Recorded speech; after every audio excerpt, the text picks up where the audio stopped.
Aha! Oh. Well, well, well. 13. What is this?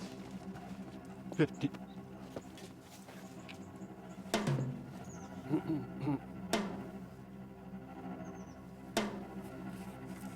Hence, home, you idle creatures. Get you home. Is this holiday? What? Know you not, being mechanical, you ought not walk upon a labouring day without the sign of your profession? Speak. What trade art thou? Why, sir, a carpenter. Where is thy leather apron and thy rule? What dost thou with thy best apparel on? And you, sir, what trade are you? Truly, sir, in respect of a fine workman, I am but, as you would say, a cobbler. But what trade art thou? Answer me directly. A trade, sir, that I hope I may use with a safe conscience, which is indeed, sir, a mender of bad souls. What trade, thou knave, thou naughty knave, what trade? Nay, I beseech you, sir, be not out with me. Yet if you be out, sir, I can mend you. What dost thou mean by that? Mend me, thou saucy fellow. Why, sir, cobble you. Thou'rt cobbler art thou? Truly, sir, all that I live by is with the awl. I meddle with no tradesmen's matters nor women's matters, but withal, I am indeed, sir, a surgeon to old shoes. When they are in great danger, I recover them. As proper men as ever trod upon neat's leather have gone upon my handiwork. But wherefore art not in thy shop today? Why dost thou lead these men about the streets? Truly, sir, to wear out their shoes, to get myself into more work. But indeed, sir, we make holiday to see Caesar and to rejoice in his triumph. Wherefore rejoice? What conquests bring he home? What tributaries follow him to Rome, the gracing captive bonds his chariot wheels? You blocks, you stones, you worse than senseless things, you hard hearts, you cruel men of Rome, knew you not Pompey? Many a times and oft have you climbed up to the walls and the battlements, the windows and the towers, yea, even to the chimney tops, with your infants in your arms, and have sat the livelong day in patient expectation to see great Pompey pass the streets of Rome. And do you now put on your best attire? Do you so cull out a holiday? Do you now strew flowers in the way of him who comes in triumph over Pompey's blood? Be gone! Run to your houses, fall upon your knees, and pray the gods to intermit the plague that needs must fall upon this ingratitude.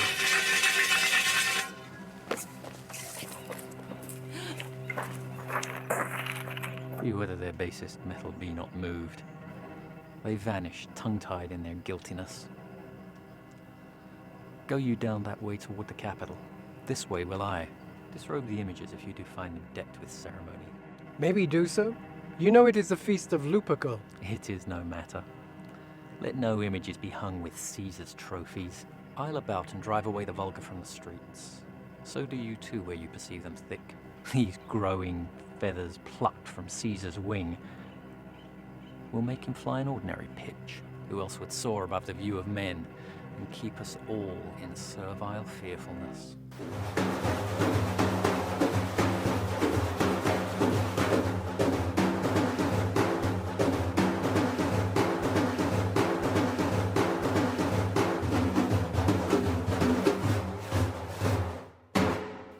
Calpernia. Peace, ho, Caesar speaks. Calpernia. Stand you directly in Antonius' way when he doth run his course. Antonius. Caesar, my lord. Forget not in your speed to touch Calpernia. Our elders say the barren touch it in this holy chase, shake off their sterile curse. I shall remember. When Caesar says do this, it is performed. Set on, and leave no ceremony out.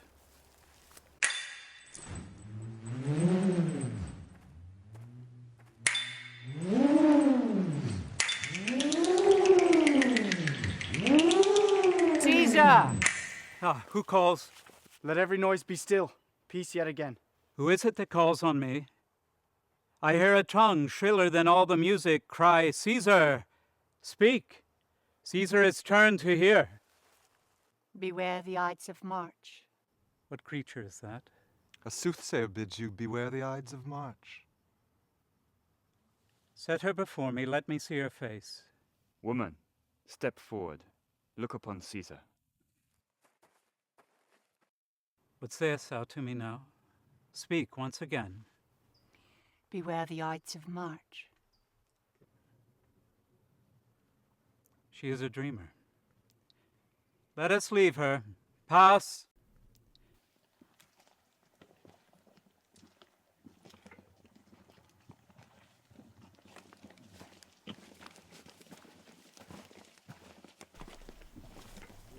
Will you go see the order of the course? Not I. I pray you, do. I am not gamesome. I do lack some part of that quick spirit that is in Antony. But let me not, Cassius, hinder your desires.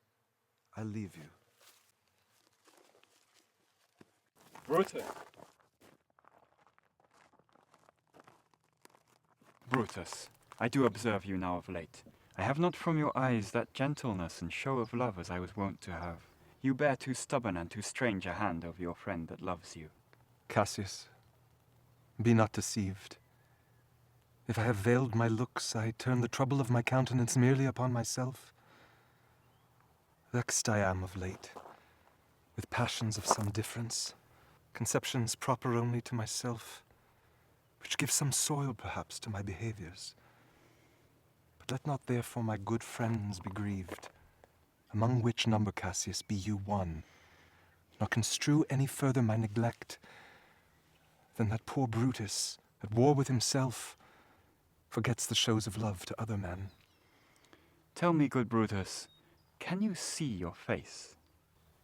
No, Cassius, for the eye sees not itself but by reflection, by some other thing. 'Tis just, and it is very much lamented, Brutus, that you have no such mirror as will turn your hidden worthiness into your eye, that you might see your shadow. I have heard, where many of the best respect in Rome, except immortal Caesar, speaking of Brutus, and groaning underneath this age's yoke, have wished that noble Brutus had his eyes. Into what dangers would you lead me, Cassius, that you would have me seek into myself for that which is not in me? Therefore, good Brutus, be prepared to hear. For as you know, you cannot see yourself so well as by reflection. I, your glass, will modestly discover to yourself that of yourself which you yet know not of. And be not jealous on me, gentle Brutus. Were I a common laughter, or did use to stale with oaths my love to every new protester, or if you knew that I did profess myself in banqueting to all the rout, then hold me dangerous. What means this shouting?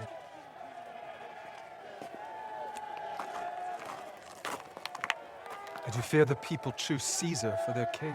Aye, do you fear it? Then must I think you would not have it so? I would not, Cassius, but I love him well. Wherefore do you hold me here so long? What is it that you would impart to me? If it be aught toward the general good, set honor in one eye and death in the other, and I will look on both indifferently.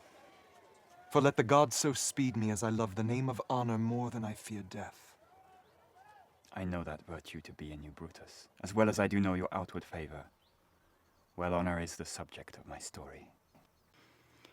I cannot tell what you and other men think of this life, but for my single self I had as lief not be as live to be in awe of such a thing as I myself. I was born free as Caesar, so were you. We both have fed as well, and can endure the winter's cold as well as he. For once upon a raw and gusty day, the troubled Tiber chafing with her shores, Caesar said to me, "Darest thou, Cassius, now leap in with me, and swim to yonder point?" Upon the word, accoutred as I was, I plunged in and bade him follow. So indeed he did. The torrent roared, and we did buffet it, and throwing it aside with lusty sinews, stemming it with hearts of controversy.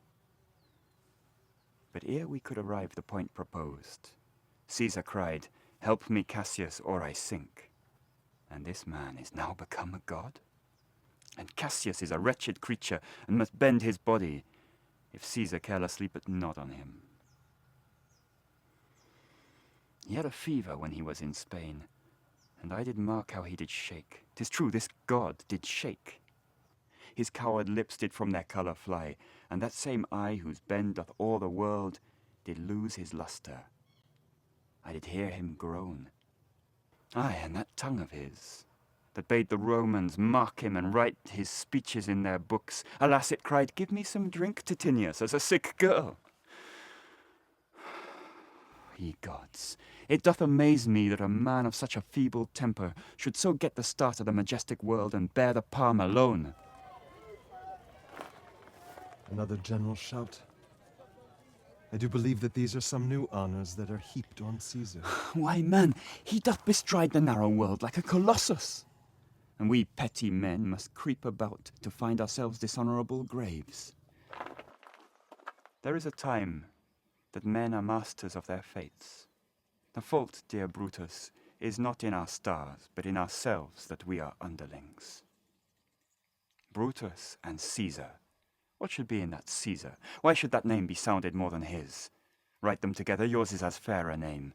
Sound them, it doth become the mouth as well. Weigh them, it is as heavy. Conjure with them, Brutus could start a spirit as soon as Caesar. Upon what meat doth this our Caesar feed that he is grown so great? Age, thou art shamed. Rome, thou hast lost the breed of noble bloods. When could they say, till now, that talked of Rome, that her wide walks encompassed but one man? That you do love me, I am nothing jealous. What you would work me to, I have some aim. How I have thought of this, and of these times I shall recount hereafter. For this present, I would not, so with love I might entreat you, be any further moved. What you have said I will consider. What you have to say I will with patience hear, and find a time both meet to hear and answer such high things. Till then, my noble friend, chew upon this. Brutus had rather be a villager than repute himself the son of Rome under such conditions as these hard times are like to lay upon us. I am glad that my weak words have struck thus much show of fire from Brutus. The games are ended, and Caesar is returning. As they pass by, pluck Casca by the sleeve, and he will, after his sour fashion, tell you what hath preceded worthy note today. I will do so. But look, the angry spot doth glow on Caesar's brow, and all the rest look like a chidden train.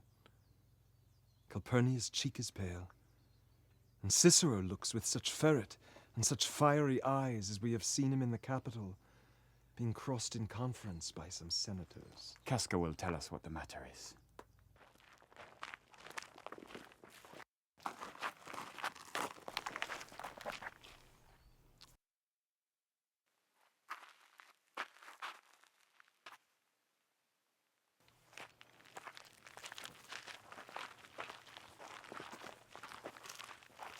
Antonius, Caesar. let me have about me men that are fat, sleek-headed men, and such as sleep o' nights. Yond Cassius has a lean and hungry look. He thinks too much. Such men are dangerous. Fear him not, Caesar. He's not dangerous. He is a noble Roman and well given. Would he were fatter, but I fear him not. Yet if my name were liable to fear, I do not know the man I should avoid so soon as that spare Cassius. He reads much. He is a great observer. He looks quite through the deeds of men. He loves no plays as thou dost, Antony. He hears no music. Seldom he smiles, and smiles in such a sort as if he mocked himself and scorned his spirit that could be moved to smile at anything. Such men as he be never at heart's ease whilst they behold a greater than themselves. And therefore are they very dangerous. But I rather tell thee what is to be feared than what I fear, for always I am Caesar. Come, on my right hand, for this ear is deaf, and tell me truly what thou thinkst of him. You pulled me by the cloak. Would you speak with me? Aye, Casca. Tell us what hath chanced today that Caesar looks so sad. Why, you were with him, were you not? I should not then ask Casca what hath chanced. Why, there was a crown offered him, and at the offering he put it by with the back of his hand thus, and the crowd fell a-shouting. What was the second noise for? Why, for that too. They shouted thrice. What was the last cry for? Why, for that too. Was the crown offered him thrice? Aye, merry was it, and he put it by thrice, each time gentler than the other, and at each putting by, mine honest neighbour shouted, Who offered him the crown? Why, Antony. Tell us the manner of it, gentle Casca. I can as well be hanged as tell the manner of it. It was mere foolery, I did not mark it. I saw Marc Anthony offer him a crown. It was not a crown, neither. It was one of these coronets. And, as I told you, he put it by once. But, for all that, to my thinking, he would fain have had it. Then it was offered it to him again. Then he put it by again. But, to my thinking, he was very loath to lay his fingers off of it. Then it was offered the third time. He put it the third time by, and even still as he refused it, the rabblemen shouted and clapped their chapped hands and threw up their sweaty nightcaps and uttered such a deal of stinking breath that Caesar refused the crown that it almost choked Caesar. For he swooned it and fell down at it. As for my part, I durst not laugh for fear of opening my lips and receiving the bad air. Soft, I pray you. What, did Caesar swoon? Aye. He fell down and foamed at the mouth in the marketplace and was speechless. 'Tis very like. He hath the falling sickness. No, Caesar hath it not, but you and I, and honest Casca, we have the falling sickness. I know not what you mean by that, but I am sure he fell down. And if the tagrag people did not clap him and hiss him according as he pleased and displeased them, as they used to do the actors in the theatre, I am no true man.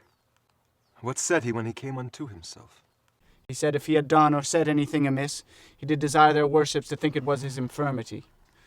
2 or 3 wenches where I stood cried, Alas, good soul, and forgave him with all their hearts. But there's no heed to be taken of them. If Caesar had stabbed their mothers, they would have done no less. And after that he came thus sad away. Aye. Did Cicero say anything? Aye, he spoke Greek. To what effect? Nay, and I tell you that, or now look you in the face again. But those that understood him smiled at one another and shook their heads. As for my part, it was Greek to me. Will you sup with me tonight, Casca? No, I'm promised forth. Will you dine with me tomorrow? Aye, if your mind hold and I be alive, and your dinner worth eating. Good, I will expect you. Do so. Farewell both.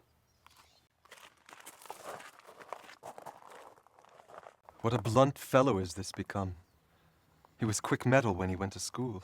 So is he now in execution of any bold or noble enterprise, however he puts on this tardy form. His rudeness is a source to his good wit, which gives men's stomach to digest his words with better appetite. And so it is. For this time, I'll leave you. Tomorrow, if you please to speak with me, come home to me. Or if you will, I'll come home to you and wait for you. Do so. Till then, think of the world.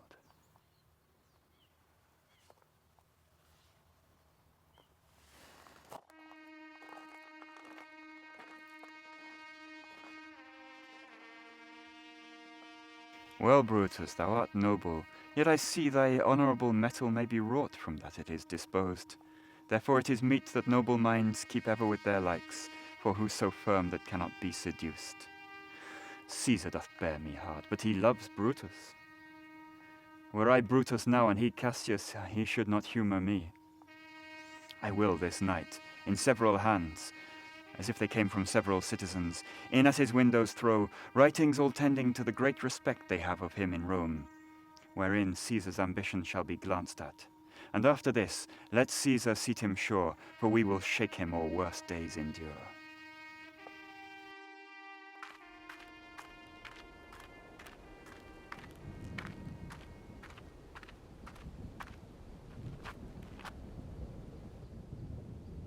Good even, Casca. Why are you breathless, and why stay you so?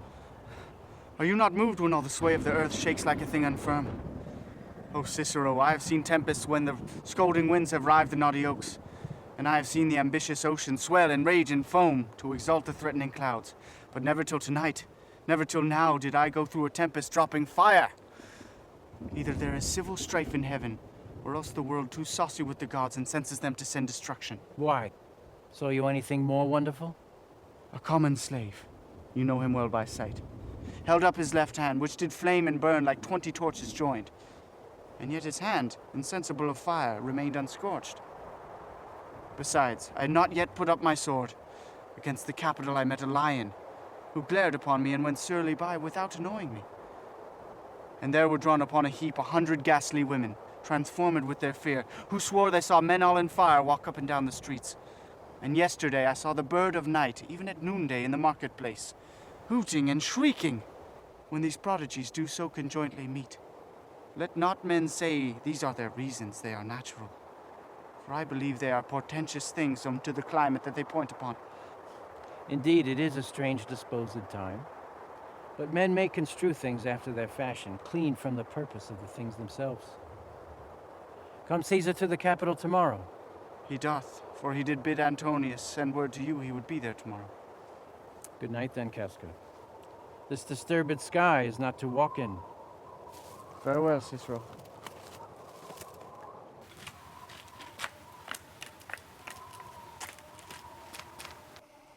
Who's there?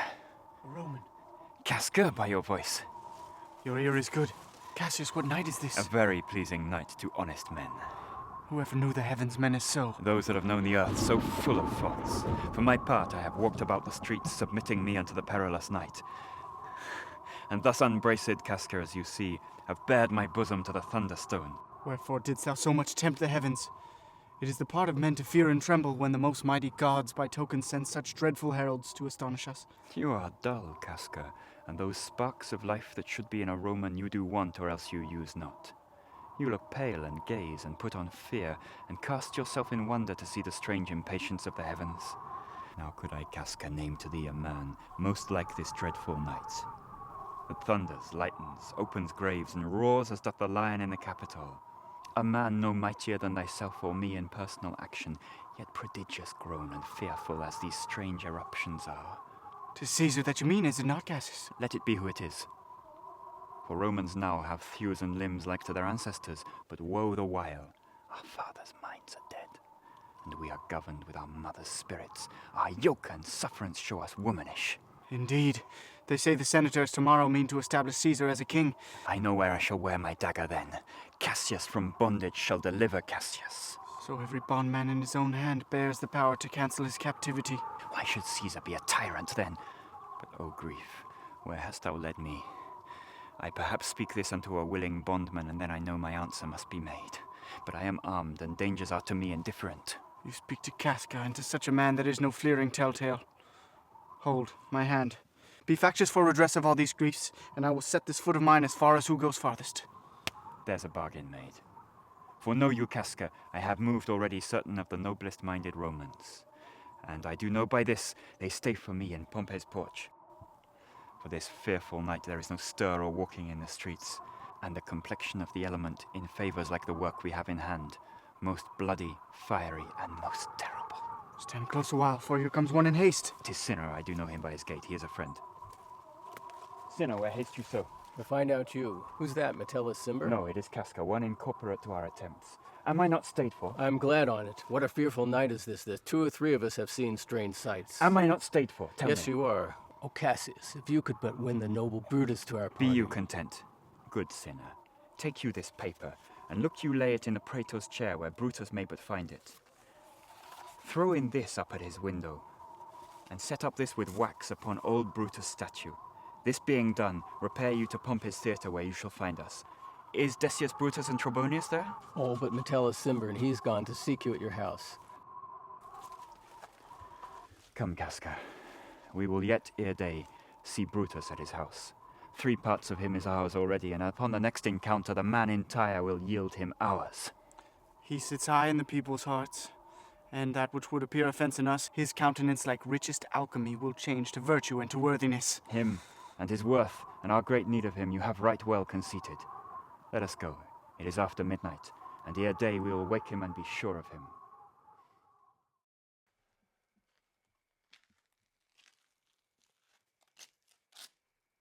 What, Lucius, ho!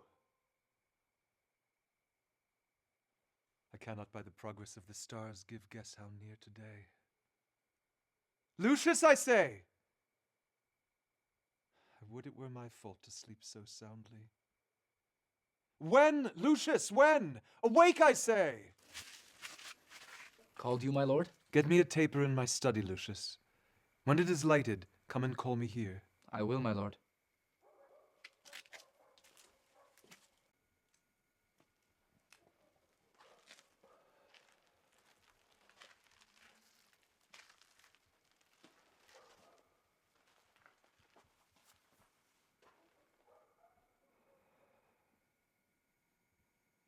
must be by his death. And for my part, I know no personal cause to spurn at him, but for the general. He would be crowned. How that might change his nature, there's the question. It is the bright day that brings forth the adder, and that craves weary walking. Crown him. That. And then I grant we put a sting in him, that at his will he may do danger with. Abuse of greatness is when it disjoins remorse from power.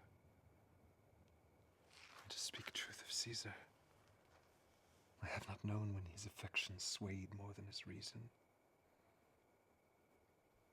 But 'tis a common proof that lowliness is young ambition's ladder, whereto the climber upward turns his face. But when he once attains the utmost round, he then unto the ladder turns his back, looks in the clouds, scorning the base degrees by which he did ascend. So Caesar may. Then lest he may prevent. And since the quarrel will bear no color for the thing he is, fashion it thus, that what he is augmented would run to these and these extremities, and therefore think him as a serpent's egg, which hatched would as his kind grow mischievous, and kill him in the shell. The taper burneth in your closet, sir. Searching the window for a flint, I found this paper, thus sealed up, and I am sure it did not lie there when I went to bed.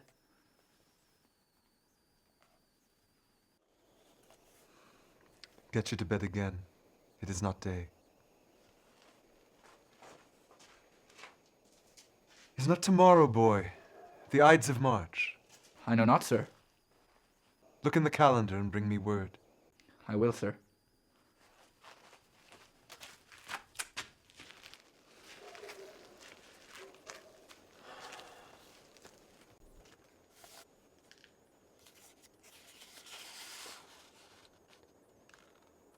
The exhalations whizzing in the air give so much light that I may read by them.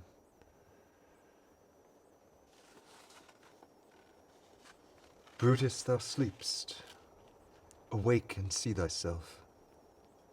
Shall Rome, etc. speak, strike, redress? Brutus, thou sleepst. Awake. Such instigations have been often dropped where I have picked them up. Shall Rome, etc. Thus must I piece it out. Shall Rome stand under one man's awe? What? Rome? My ancestors did from the streets of Rome the mighty Tarquin drive when he was called a king. Speak, strike, redress. What? Am I entreated to speak and strike? O Rome, I make thee promise, if the redress will follow, thou receivest thy full petition at the hand of Brutus. Sir, March has wasted 15 days. 'Tis good.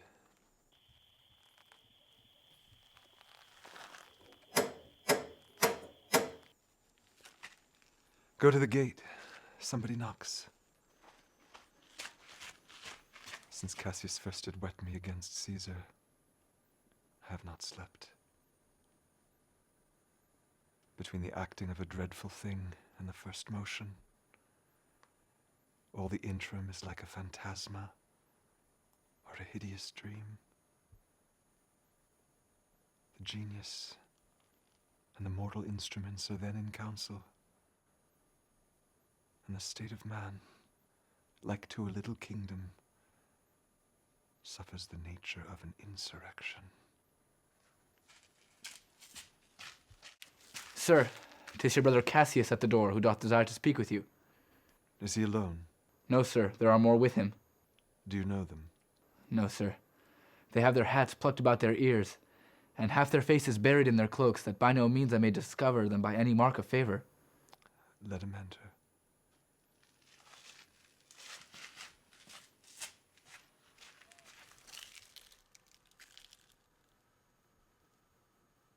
They are the faction. O conspiracy, shamest thou to show thy dangerous brow by night, when evils are most free? Oh, then by day, where wilt thou find a cavern dark enough to mask thy monstrous visage? Seek none conspiracy. Hide it in smiles and affability.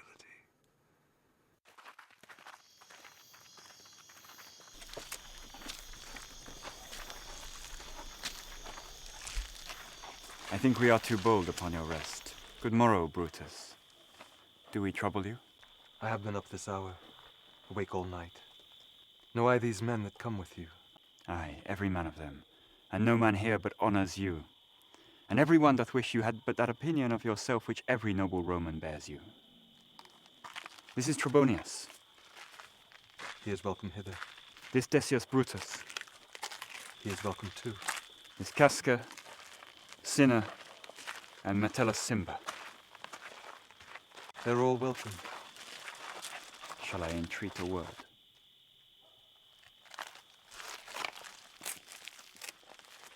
Here lies the east.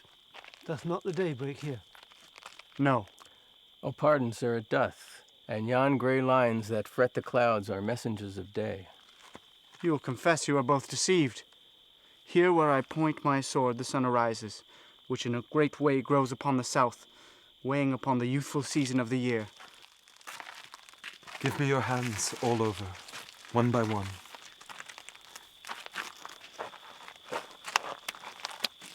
And let us swear our resolution. No. Not an oath. If not the face of men, the sufferance of our souls, the time's abuse. If these be motives weak, break off betimes, and every man hence to his idle bed. Let high-sighted tyranny range on, till each man drop by lottery. What need we any spur but our own cause to prick us to redress? What other bond than secret Romans that have spoke the word and will not palter, but do not stain the even virtue of our enterprise, or the insuppressive metal of our spirits, to think that or our cause or our performance did need an oath. But what of Cicero? Shall we sound him?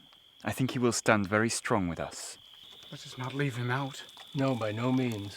Oh, let us have him, for his silver hair shall purchase us a good opinion, and buy men's voices to commend our deeds. Oh, name him not. Let us not break with him. For he will never follow anything that other men begin. Then leave him out. Indeed, he is not fit. Shall no man else be touched but only Caesar? Decius well urged. For I think it not meet that Marc Anthony, so well beloved of Caesar, should outlive Caesar. We shall find him a shrewd contriver, and you know his means, if he improve them, may well stretch so far as to annoy us all, which to prevent, let Antony and Caesar fall together. Our course will seem to bloody Caius Cassius, to cut the head off, and then hack the limbs, like wrath in death, and envy afterward. For Antony is but a limb of Caesar. Let's be sacrificers, but not butchers, Caius. We all stand up against the spirit of Caesar, and in the spirit of men there is no blood. Oh, that we then could come by Caesar's spirit, and not dismember Caesar. But alas, Caesar must bleed for it. And gentle friends, let's kill him boldly, but not wrathfully, Let's carve him as a dish fit for the gods, not hew him as a carcass fit for hounds. This shall make our purpose necessary, and not envious, which so appearing to the eyes of men, we shall be called purgers, and not murderers. And for Antony, think not on him, for he can do no more than Caesar's arm when Caesar's head is off.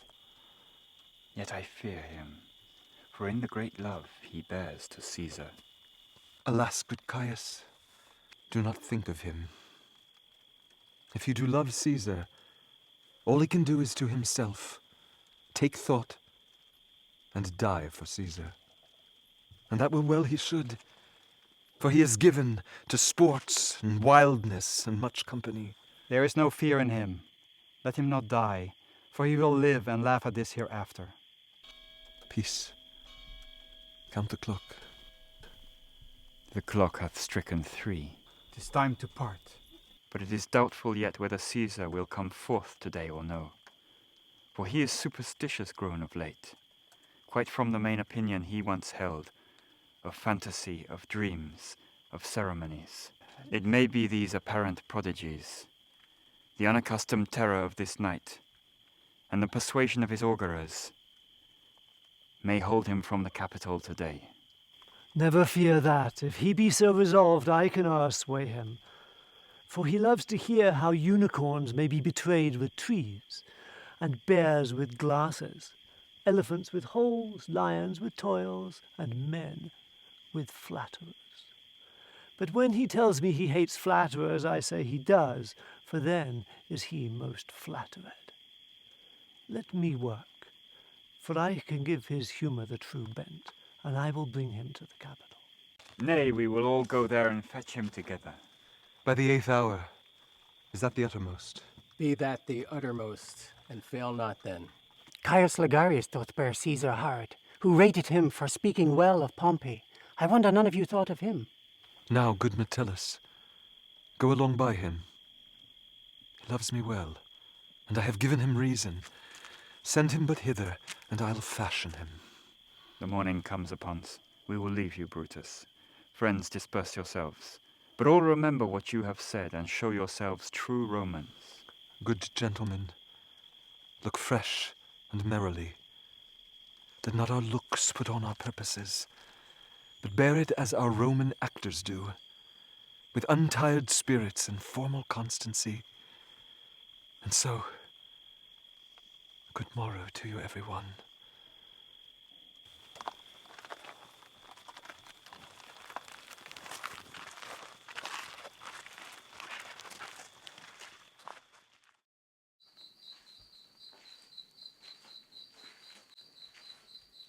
Brutus, my lord.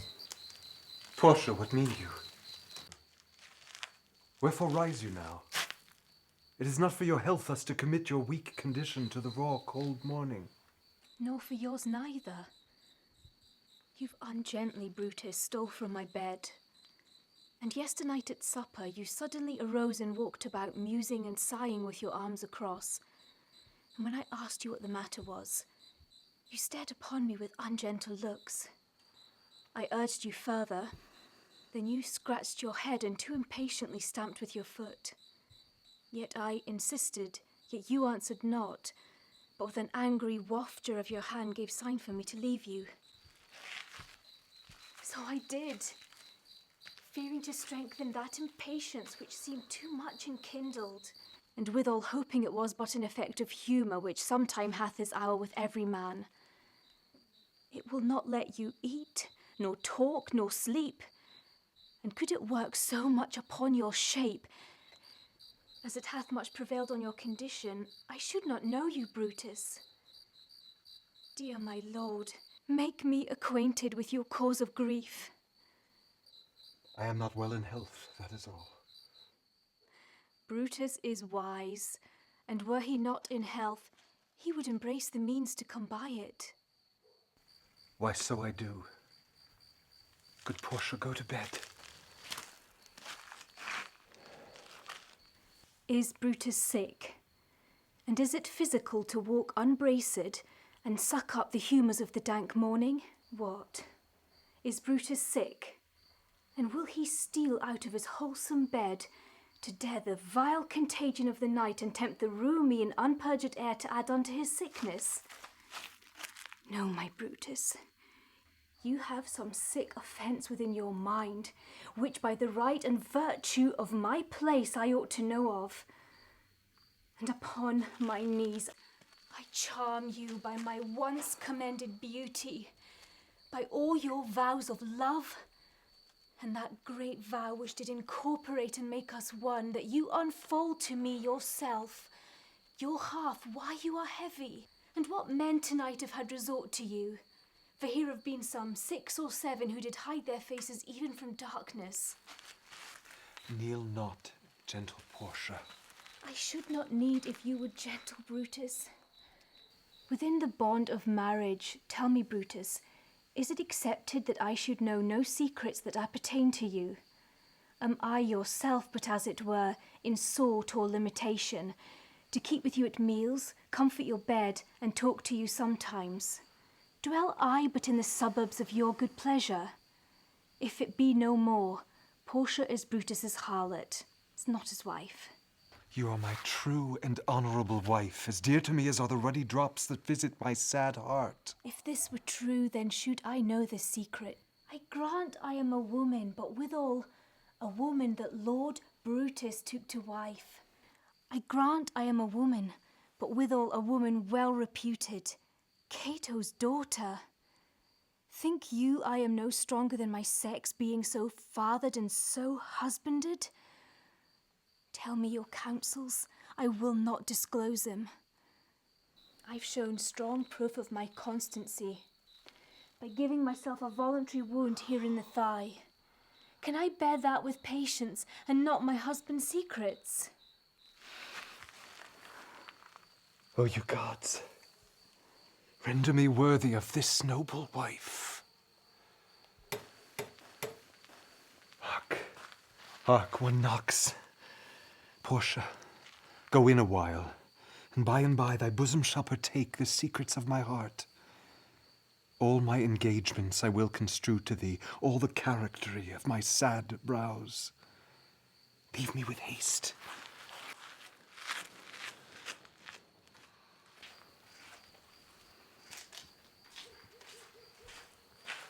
Lucius, who's that knocks? Here is a sick man that will speak with you.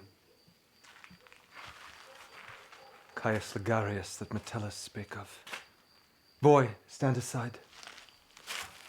Caius Lagarius, how? Vouchsafe good morrow from a feeble tongue. Oh, what a time you have chose out, brave Caius, to wear a kerchief.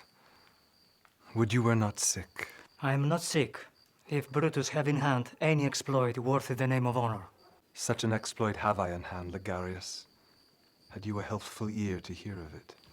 By all the gods that Romans bow before, I hear, discard my sickness. Soul of Rome, brave son derived from honorable loins, thou like an exorcist hast conjured up my mortified spirit. Now, bid me run, and I will strive with things impossible. Yea, get the better of them. What's to do? A piece of work that will make sick men whole. But are not some whole that we must make sick? That must we also. Follow me then.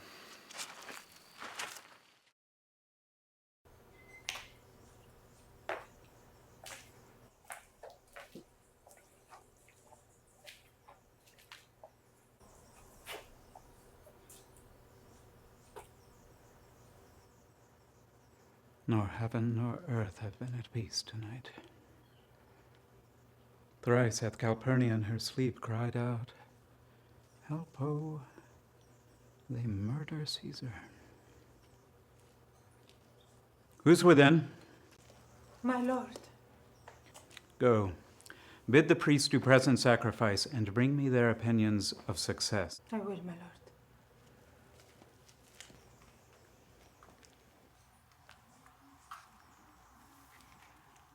What mean you, Caesar? Think you to walk forth? You shall not stir out of your house today. Caesar shall forth. The things that threatened me ne'er looked but on my back. When they shall see the face of Caesar, there vanished. Caesar, I never stood on ceremonies, yet now they fright me. There is one within besides the things that we have heard and seen, recounts most horrid sights seen by the watch.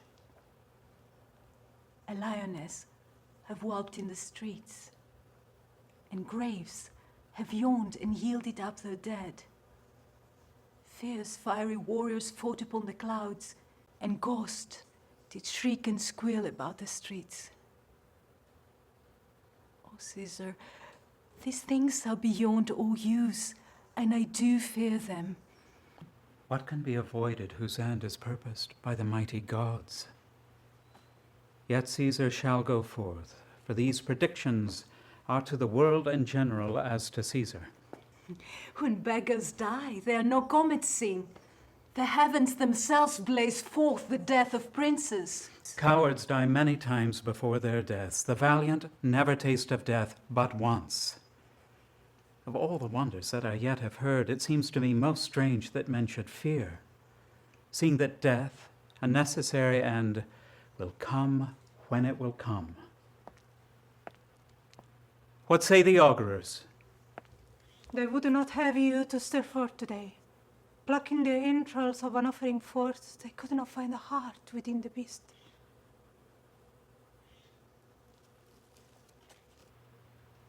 The gods do this in shame of cowardice. Caesar should be a beast without a heart if he should stay at home today for fear. No, Caesar shall not. Danger knows full well that Caesar is more dangerous than he. We are two lions littered in one day, and I, the elder and more terrible, and Caesar shall go forth. Alas, my lord, your wisdom is consumed in confidence. Do not go forth today. Call it my fear that keeps you in the house and not your own. We'll send Marc Anthony to the Senate house, and he shall say you're not well today. Let me, upon my knee, prevail in this.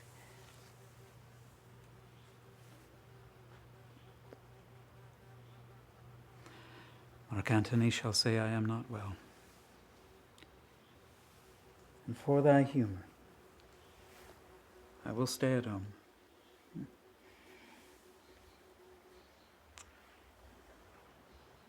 Decius Brutus, he shall tell them so. Caesar, all hail! Good morrow, worthy Caesar. I come to fetch you to the Senate house. And you are come in very happy time to bear my greetings to the senators, and tell them that I will not come today. Cannot is false, that I dare not falser. I will not come today, tell them so, Decius. Say he's sick. Shall Caesar send a lie? Have I in conquest stretched mine arm so far to be afeard to tell greybeards the truth? Decius, go tell them I will not come. Most mighty Caesar, let me know some cause, lest I be laughed at when I tell them so. The cause is in my will. I will not come. But for your private satisfaction, because I love you, I will let you know. Calpernia, here my wife stays me at home. She dreamt tonight she saw my statue, which, like a fountain with 100 spouts, did run pure blood, and many lusty Romans came, smiling, and did bathe their hands in it. And these does she take for warnings and portents and evils imminent, and on her knee hath begged that I stay at home today. This dream is all misinterpreted. It was a vision fair and fortunate. Your statue, spouting blood in many pipes, wherein so many smiling Romans bathed, shows that great Rome shall suck from you reviving blood, and that great men shall press for tinctures, stains, relics, and cognizance. This, by Calpernia's dream, is signified. In this way have you well expounded it. I have, when you have heard what I can say, and Know it now. The Senate have concluded to give this day a crown to mighty Caesar. If you shall send them word you will not come, their minds may change. Besides, it were a mock apt to be rendered for someone to say, "Oh, break up the Senate till another time, when Caesar's wife shall meet with better dreams." If Caesar dare not go, shall they not whisper, "Lo, Caesar is afraid"? Pardon me, Caesar, for my dear, dear love to your proceeding bids me tell you this, and reason to my love is liable. How foolish do your fears seem now, Calpernia. I am ashamed I did yield to them. Give me my robe, for I will go. Look, where Publius has come to fetch me. Good morrow, Caesar. Welcome, Publius. What, Brutus? Are you stirred so early, too? Good morrow, Casca. Caius Lagarius. Caesar was ne'er so much your enemy as that same ache which hath made you lean. What is't o'clock? Caesar, 'tis struck an 8. I thank you for your pains and courtesies. See, Antony, who rebels long o' nights, is notwithstanding up. Good morrow, Antony. So to most noble Caesar. Bid them prepare within. I am to blame to be thus waited on. Now, Cinna. Now, Metellus. What, Trebonius? I have an hour's talk in store for you. Remember that you call on me. Be near me, that I may remember you. Caesar, I will. Good friends, go in and taste some wine with me, and we, like friends, will straightway go together.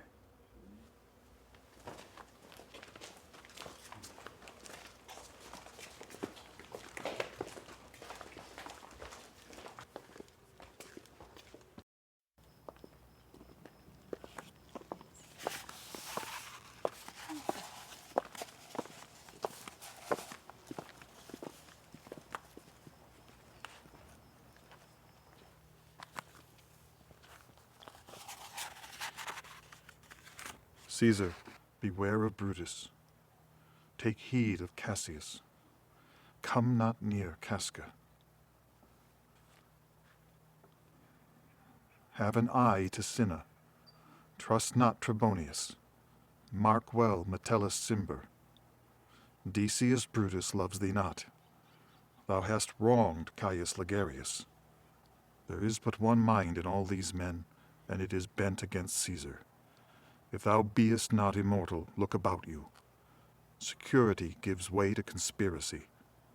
The mighty gods defend thee, thy lover, Artemidorus. Here will I stand till Caesar pass along, and as a suitor will I give him this. My heart laments that virtue cannot live out of the teeth of emulation. If thou read this, O Caesar, thou mayest live. If not, the fates with traitors do contrive.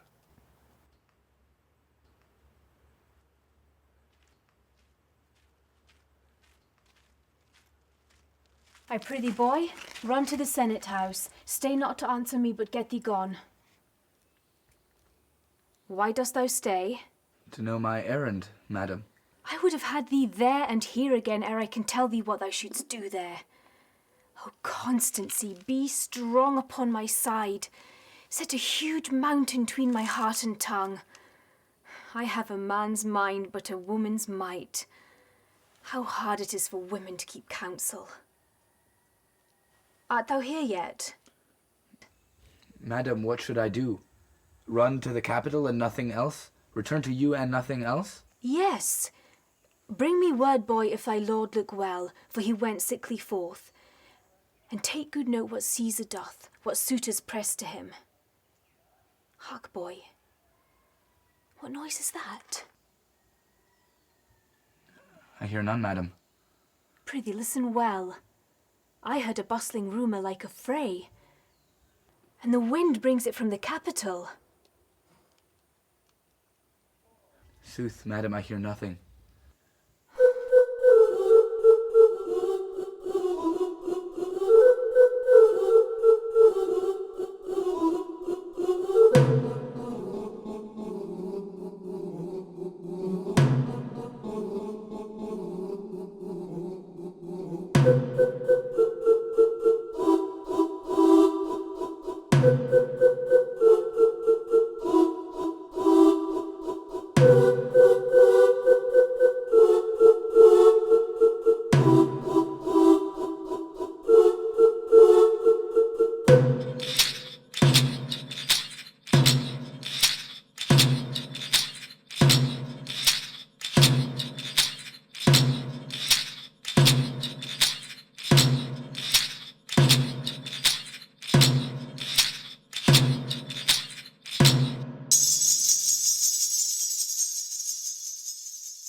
Good morrow.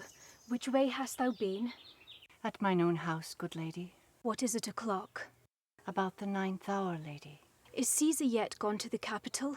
Not yet, madam. I go to take my stand to see him pass on to the capital. Thou hast some suit to Caesar, hast thou not? That I have, lady.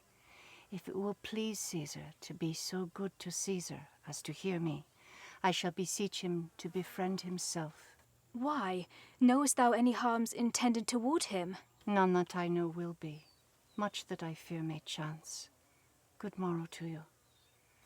I'll get me to a place more void, and there speak to great Caesar as he comes along.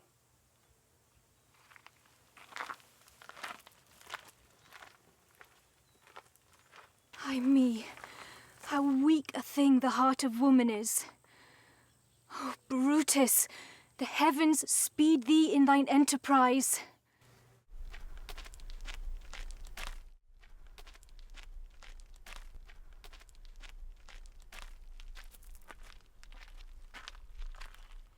Brutus hath a suit that Caesar will not grant.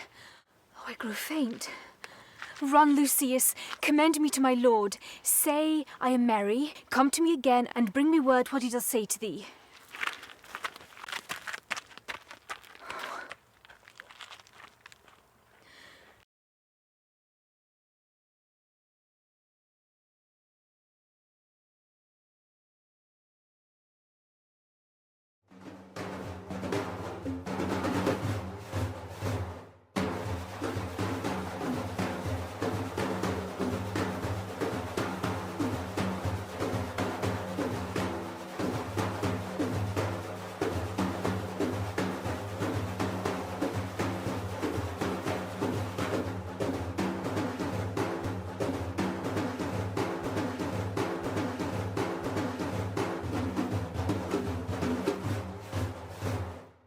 The Ides of March are come.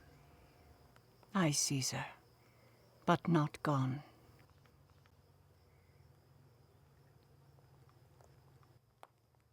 Hail, Caesar! Read this schedule. Trebonius doth desire you to read at your best leisure this, his humble suit. Oh, Caesar, read mine first, for mine's a suit that touches Caesar nearer. Read it, great Caesar. Those things that touch us most shall be last served. Delay not, Caesar. Read it instantly. What is the fellow mad? Sirrah, give place. What, urge you your petitions in the street? Come to the capital.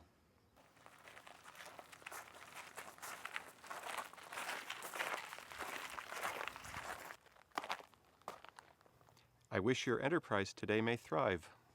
What enterprise, Popilius? Fare you well.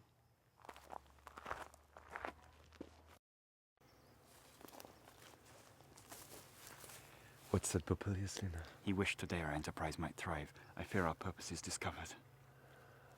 Look how he makes to Caesar. Mark him. Casca, be sudden, for we fear prevention. Brutus, what is to be done? If this be known, Cassius or Caesar never shall turn back, for I will slay myself. Cassius, be constant. Popilius Cinna speaks not of our purposes, for look, he smiles, and Caesar doth not change. Trebonius knows his time. For look you, Brutus, he draws Marc Anthony out of the way. Where is Metellus Cimber? Let him go and presently prefer his suit to Caesar. He is addressed. Press near and second him. Casca, you are the first that rears your hand.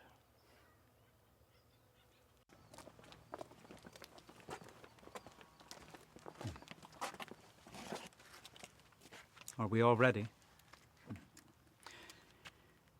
What is now amiss that Caesar and his Senate must redress? Most high, most mighty, most puissant Caesar, Metellus Cimber throws before thy seat a humble heart. I must prevent thee, Cimber. These couchings and these lowly courtesies might fire the blood of ordinary men, and turn preordinance and first decree into the law of children. Be not fond to think that Caesar bears such rebel blood that will be thawed from the true quality with that which melteth fools. I mean, sweet words, low, crooked curtsies, and base spaniel fawning. Thy brother, by decree, is banished. If thou dost bend, and pray, and fawn for him, I spurn thee like a cur out of my way. No, Caesar doth not wrong, nor without cause will he be satisfied. I kiss thy hand, but not in flattery, Caesar, desiring thee that Publius Cimber might have an immediate freedom of repeal. What, Brutus? Pardon, Caesar. Caesar, pardon. As low as to thy foot doth Cassius fall to beg enfranchisement for Publius Cimber. I could be well moved if I were as you. If I could pray to move, prayers would move me. But I am constant as the northern star, of whose true fixed and resting quality there is no fellow in the firmament. The skies are painted with unnumbered sparks. They are all fire, and every one doth shine. But there is but one in all doth hold his place. So in the world. 'Tis furnished well with men, and men are flesh and blood and apprehensive. Yet in the number I do know but one that unassailable holds on his rank, unshaked of motion, and that I am he. Let me a little show it even in this, that I was constant, Cimber should be banished, and constant do remain to keep him so. O Caesar! Hence wilt thou lift up Olympus? Great Caesar! Doth not Brutus bootless kneel? Speak hence for me!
Liberty! Freedom! Tyranny is dead! Run hence! Proclaim! Cry it about the streets! Some to the common pulpits and cry out liberty, freedom, and enfranchisement. People and senators, be not affrighted! Fly not, stand still! Ambition's debt is paid. Go to the pulpit, Brutus. And Cassius too. Where's Publius? Quite confounded with this mutiny. Stand fast together, lest some friend of Caesar should chance. Talk not of standing. Publius, good cheer. There is no harm intended to your person, nor to no Roman else, so tell them, Publius. And leave us, Publius, lest that the people rushing on us should do your age some mischief. Do so, and let no man abide this deed but we the doers. Where's Antony? Fled to his house amazed. Men, wives, and children stare, cry out, and run, as it were doomsday. Fates, we will know your pleasures. That we shall die, we know. 'Tis but the time and drawing days out that men stand upon. Why, he that cuts off 20 years of life cuts off so many years of fearing death. Grant that, and then is death a benefit? So are we Caesar's friends, that have abridged his time of fearing death. Stoop, Romans, stoop, and let us bathe our hands in Caesar's blood, up to the elbows, and besmear our swords.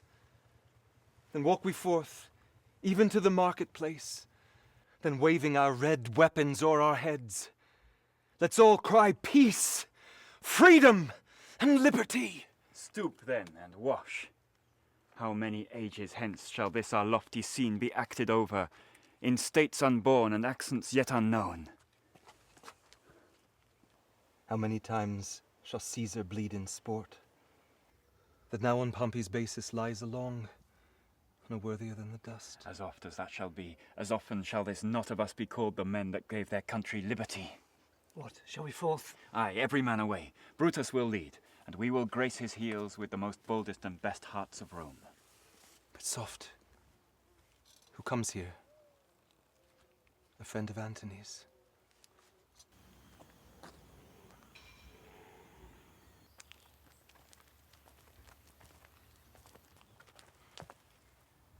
Thus, Brutus, did my master bid me kneel. Thus did Marc Anthony bid me fall down, and being prostrate, thus he bade me say, Brutus is noble, wise, violent, and honest. Caesar was mighty, bold, royal, and loving. Say, I love Brutus, and I honor him. Say, I feared Caesar, honor him, and loved him.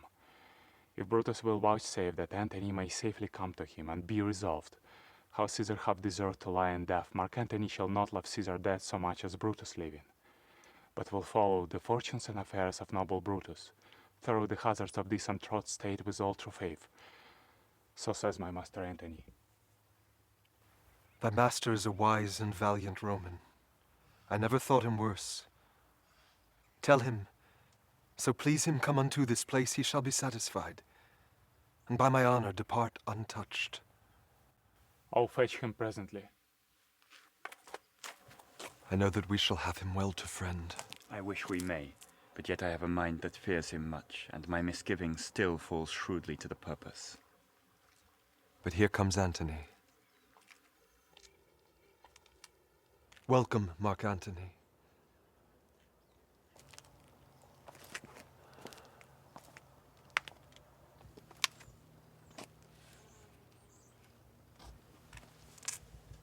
O mighty Caesar, dost thou lie so low?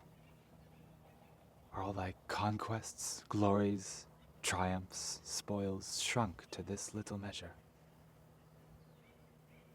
Fare thee well.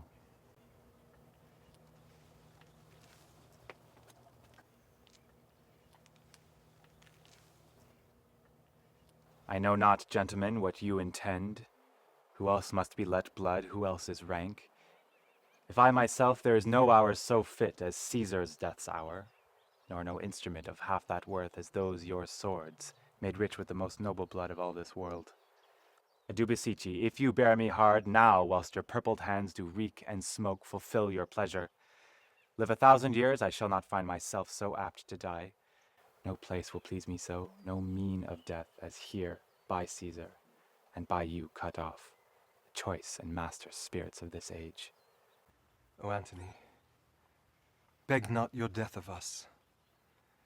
Though now we do appear bloody and cruel, as by our hands in this our present act you see we do. You see but our hands, and this the bleeding business they have done. Our hearts you see not.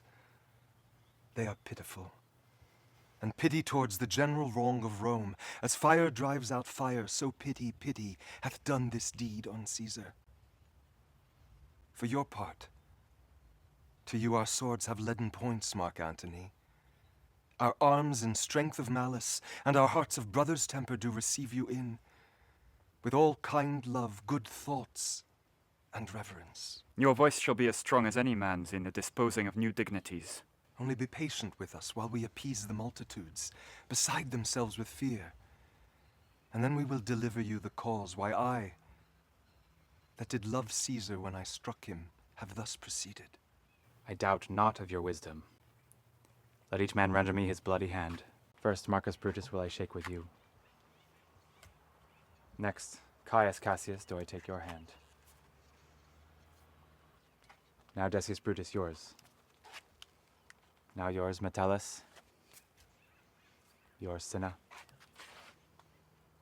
Though last, not least in love, yours, good Trebonius.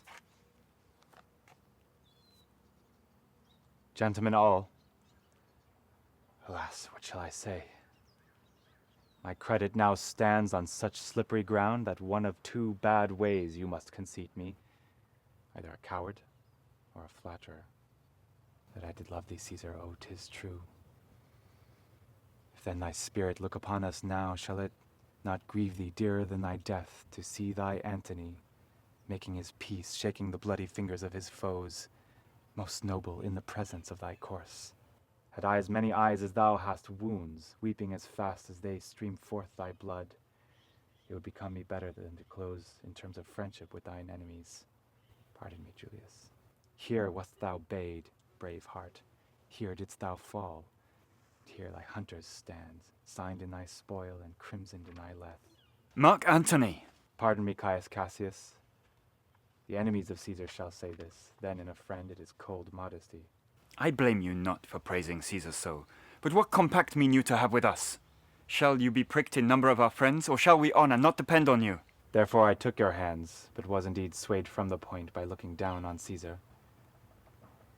Friends am I with you all, and love you all, upon this hope that you shall give me reasons why and wherein Caesar was dangerous. Or else were this a savage spectacle. Our reasons are so full of good regard that were you Antony, the son of Caesar, you should be satisfied. That's all I seek. And am moreover suitor that I may produce his body to the marketplace, and in the pulpit, as becomes a friend, speak in the order of his funeral. You shall, Marc Anthony. Brutus, a word with you. You know not what you do. Do not consent that Antony speak in his funeral. You know how much the people may be moved by that which he will utter. By your pardon, I will myself into the pulpit first, and show the reasons of our Caesar's death. What Antony shall speak, I will protest he speaks by leave and by permission, and that we are contented Caesar shall have all true rights and lawful ceremonies. It shall advantage us more than do us wrong. I know not what may fall. I like it not. Marc Anthony, here, take you Caesar's body. You shall not in your funeral speech blame us, but speak all good you can devise of Caesar, and say you do it by our permission. Else shall you have no hand at all about his funeral. And you shall speak in the same pulpit whereto I am going, after my speech is ended. Be it so. I do desire no more. Prepare the body then, and follow us.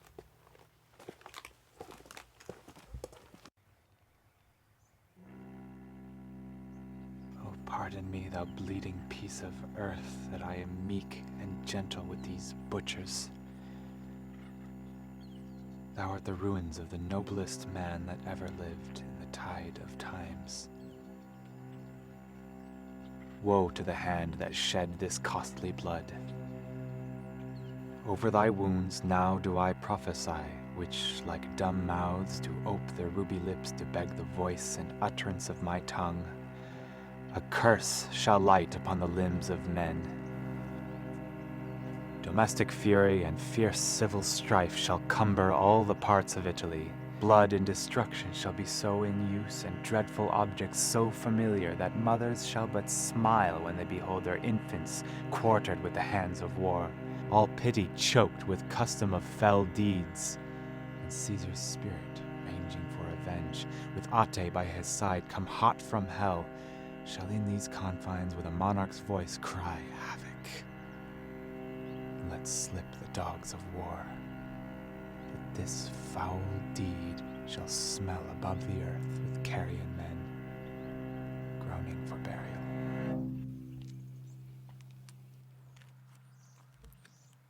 You serve Octavius Caesar, do you not? I do, Marc Anthony. Caesar did write for him to come to Rome. He did receive his letters and is coming, and bid me say to you by word of mouth, "Oh, Caesar." Thy heart is big. Is thy master coming? He lies tonight within 7 leagues of Rome. Post back with speed and tell him what hath chanced. Here is a mourning Rome, a dangerous Rome, no Rome of safety for Octavius yet. Hie hence and tell him so. Yet stay a while. Thou shalt not back till I have borne this course into the marketplace. There shall I try in my oration how the people take the cruel issue of these bloody men, according to the which thou shalt discourse to young Octavius of the state of things. Lend me your hand.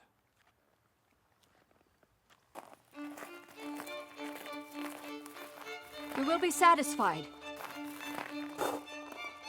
Let us be satisfied. Then follow me, friends, and give me audience. Cassius, go you into the other street and part the numbers. Those that will hear me speak, let him stay here. Those that will follow Cassius, go with him, and public reasons shall be rendered of Caesar's death. I will hear Brutus speak. I will hear Cassius.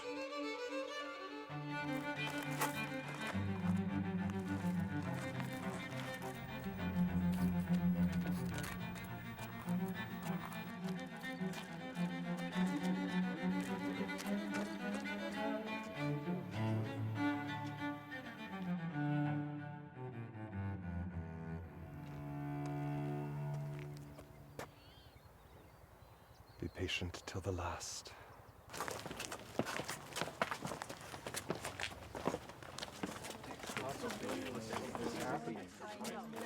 Romans, countrymen, and lovers, hear me for my cause, and be silent, that you may hear. Believe me for mine honor, and have respect to mine honor, that you may believe. Censure me in your wisdom, and awake your senses, that you may the better judge. If there be any in this assembly, any dear friend of Caesar's, to him I say that Brutus' love to Caesar was no less than his. If then that friend demand why Brutus rose against Caesar, this is my answer.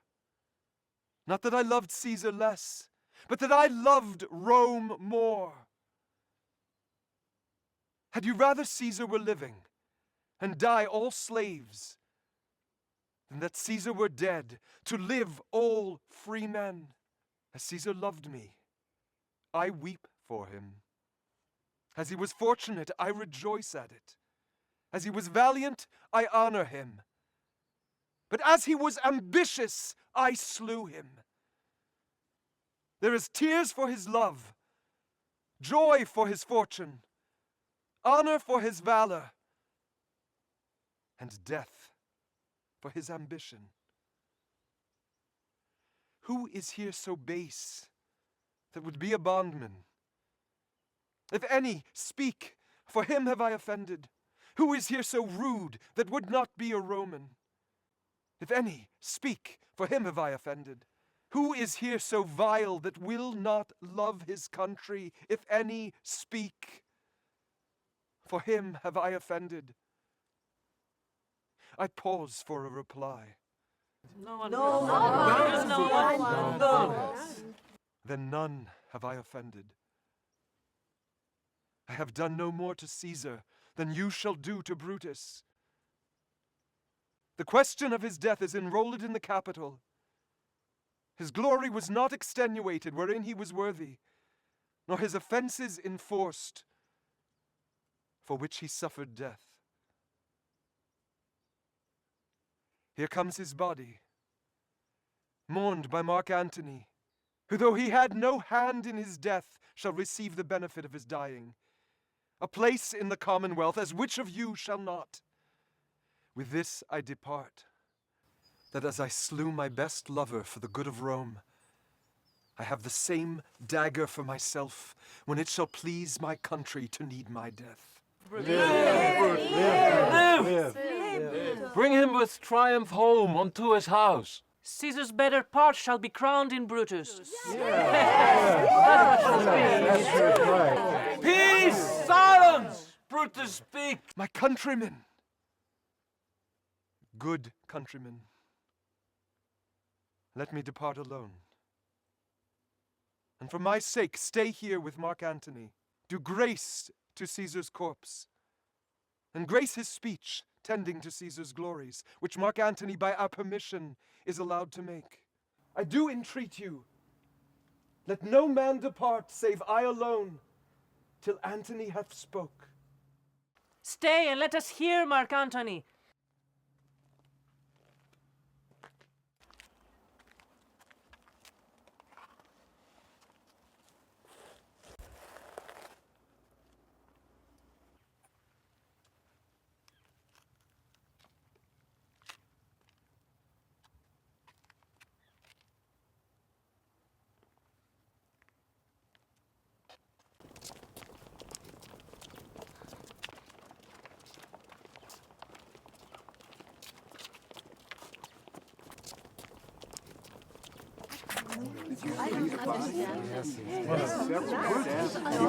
We'll hear him.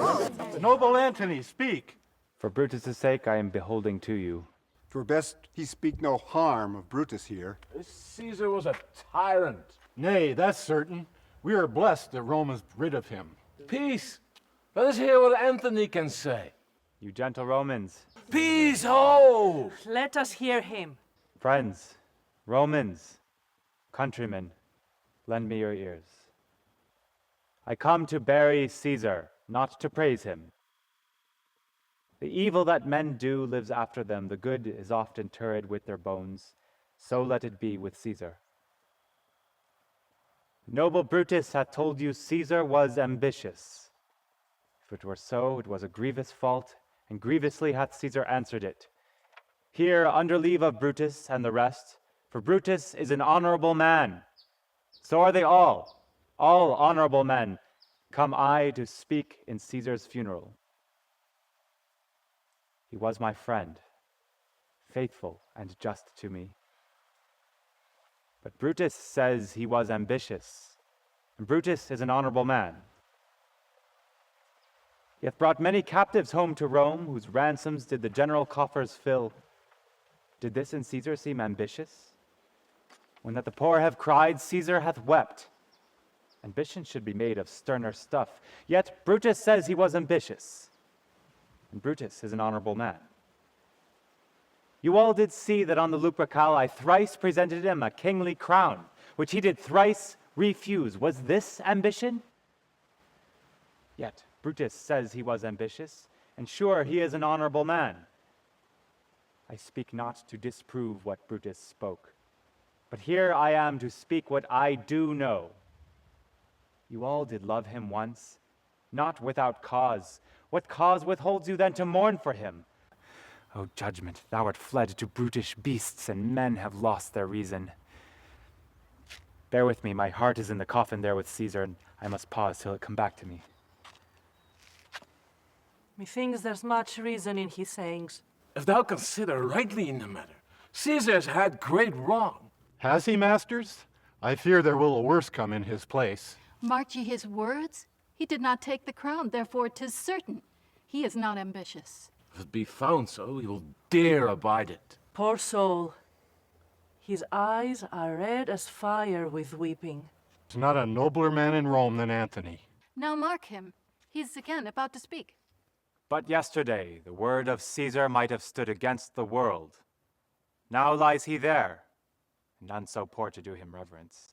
O masters, if I were disposed to stir your hearts and minds to mutiny and rage, I should do Brutus wrong and Cassius wrong, who you all know are honorable men.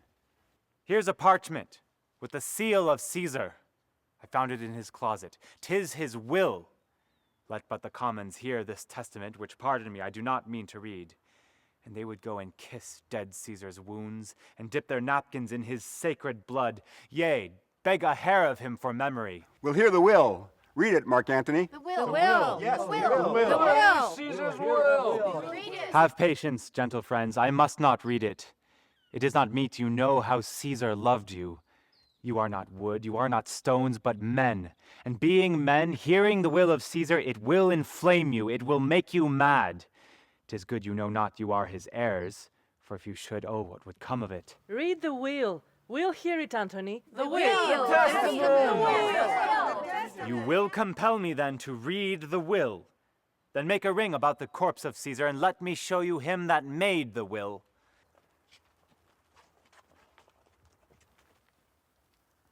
If you have tears, prepare to shed them now.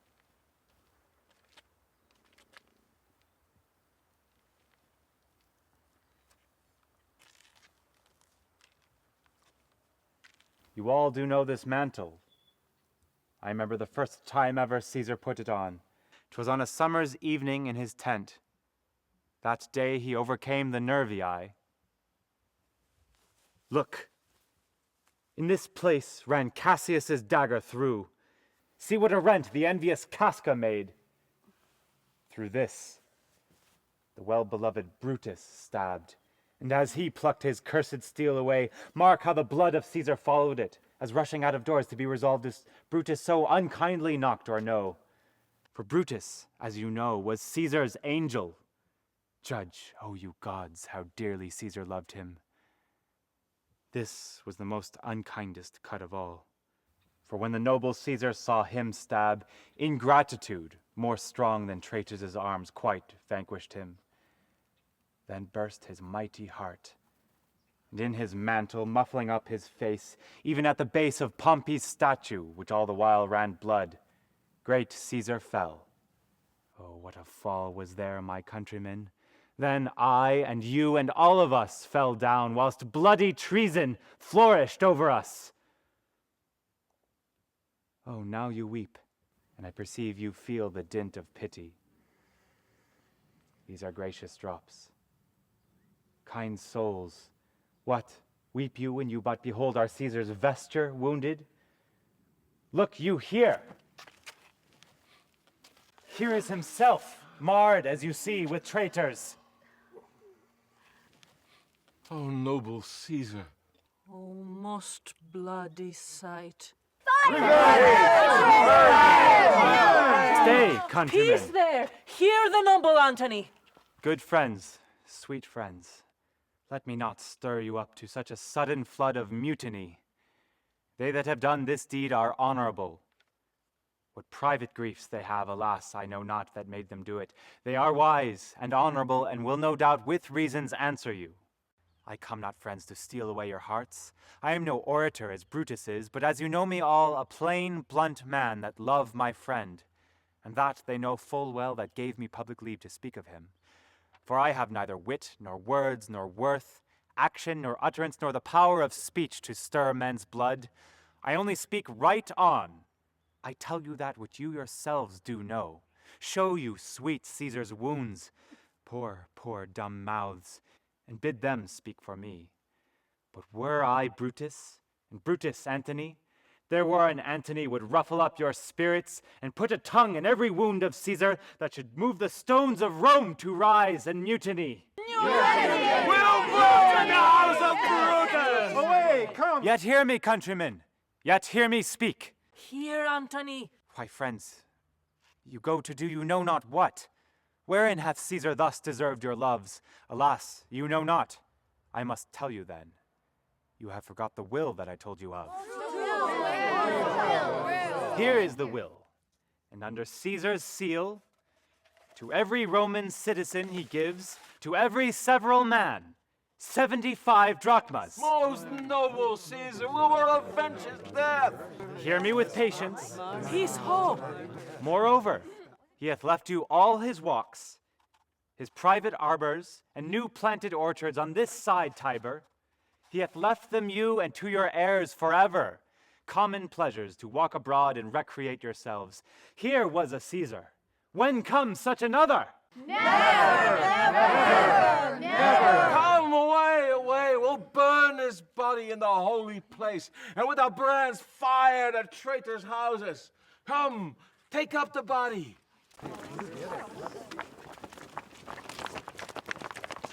Now let it work. Mischief, thou art afoot. Take thou what course thou wilt.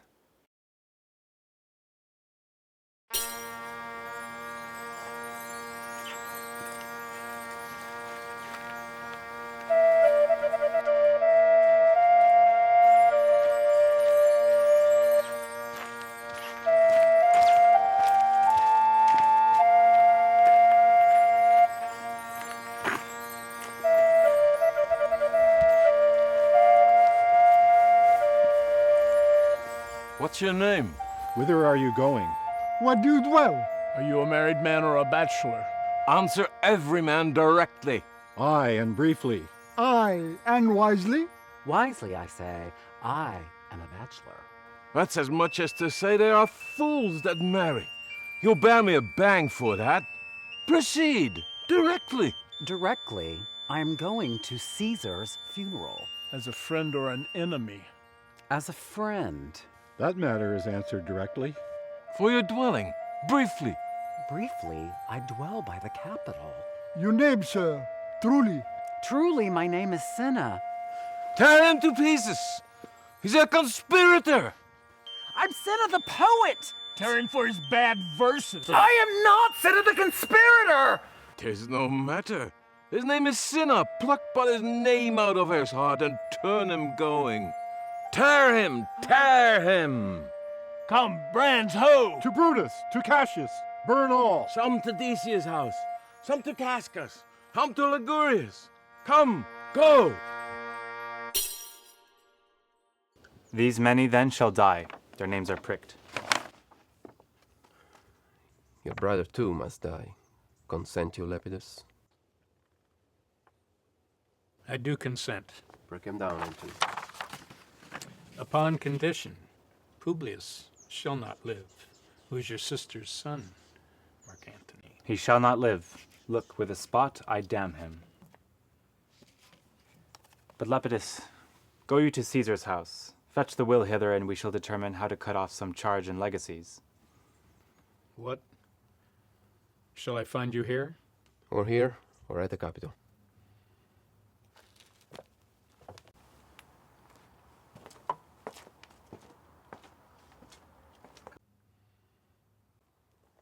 This is a slight, unmeritable man, meet to be sent on errands. Is it fit the threefold world divided he should stand one of the three to share it? So you thought him and took his voice, who should be pricked to die in our black sentence and proscription. Octavius, though we lay these honors on this man to ease ourselves of divers slanderous loads, he shall but bear them as the ass bears gold, to groan and sweat under the business, either led or driven as we point the way. And having brought our treasure where we will, then take we down his load and turn him off, like to the empty ass, to shake his ears and graze in commons. You may do your will, but he is a tried and valiant soldier. So is my horse, Octavius, and for that I do appoint him store of provender. It is a creature that I teach to fight, to wind, to stop, to run directly on, his corporal motion governed by my spirit, and in some taste is Lepidus but so. He must be taught and trained and bid go forth, a barren spirited fellow, one that feeds on abjects and arts and imitations, which out of use and staled by other men begin his fashion. Do not talk of him but as a property. Now, Octavius, listen great things. Brutus and Cassius are levying powers. We must straight make head.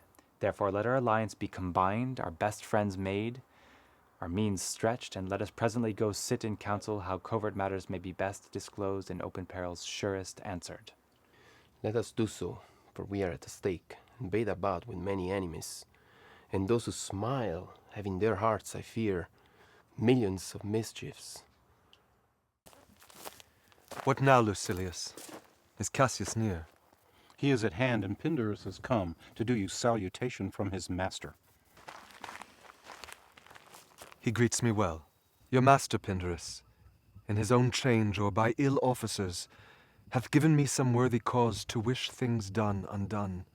But if he be at hand, I shall be satisfied. I doubt not that my noble master will appear, such as he is, full of honor and regard. He is not doubted. A word, Lucilius. Comes his army on? They mean this night in Sardis to be quartered. The greater part, the horse in general, are come with Cassius. Hark, he has arrived. Most noble brother, you have done me wrong. Judge me, you gods. Wrong I mine enemies, and if not so, how should I wrong a brother? Brutus, this sober form of yours hides wrongs, and when you do them— Cassius, be content. Speak your griefs softly. I do know you well. Before the eyes of both our armies here, which should perceive nothing but love from us, let us not wrangle. Bid them move away. Then in my tent enlarge your griefs, and I will give you audience. Pindarus, bid our commanders lead their charges off a little from this ground. Lucilius, do you the like. That you have wronged me doth appear in this. You have condemned and noted Lucius Pella for taking bribes here of the Sardians, wherein my letters praying on his side because I knew the man was slighted off. You wronged yourself to write in such a case. In such a time as this, it is not meet that every nice offence should bear his comment. Let me tell you, Cassius, you yourself are much condemned to have an itching palm, to sell and mart your offices for gold to undeservers. I, an itching palm? You know that you are Brutus that speaks this, or by the gods this speech were else your last. The name of Cassius honors this corruption, and chastisement doth therefore hide his head. Chastisement? Remember March! The Ides of March remember. Did not great Julius bleed for justice' sake? What villain touched his body that did stab and not for justice? What should one of us, that struck the foremost man of all this world, but for supporting robbers? Shall we now contaminate our fingers with base bribes, and sell the mighty space of our large honors for so much trash as may be grasped thus? I had rather be a dog and bay the moon than such a Roman. Brutus, bait not me. I'll not endure it. You forget yourself to hedge me in. I am a soldier, older in practice and abler than yourself to make conditions. Go to, you are not. I am. I say you are not. Urge me no more, I shall forget myself. Have mind upon your health. Tempt me no further. Away, slight man. It's possible.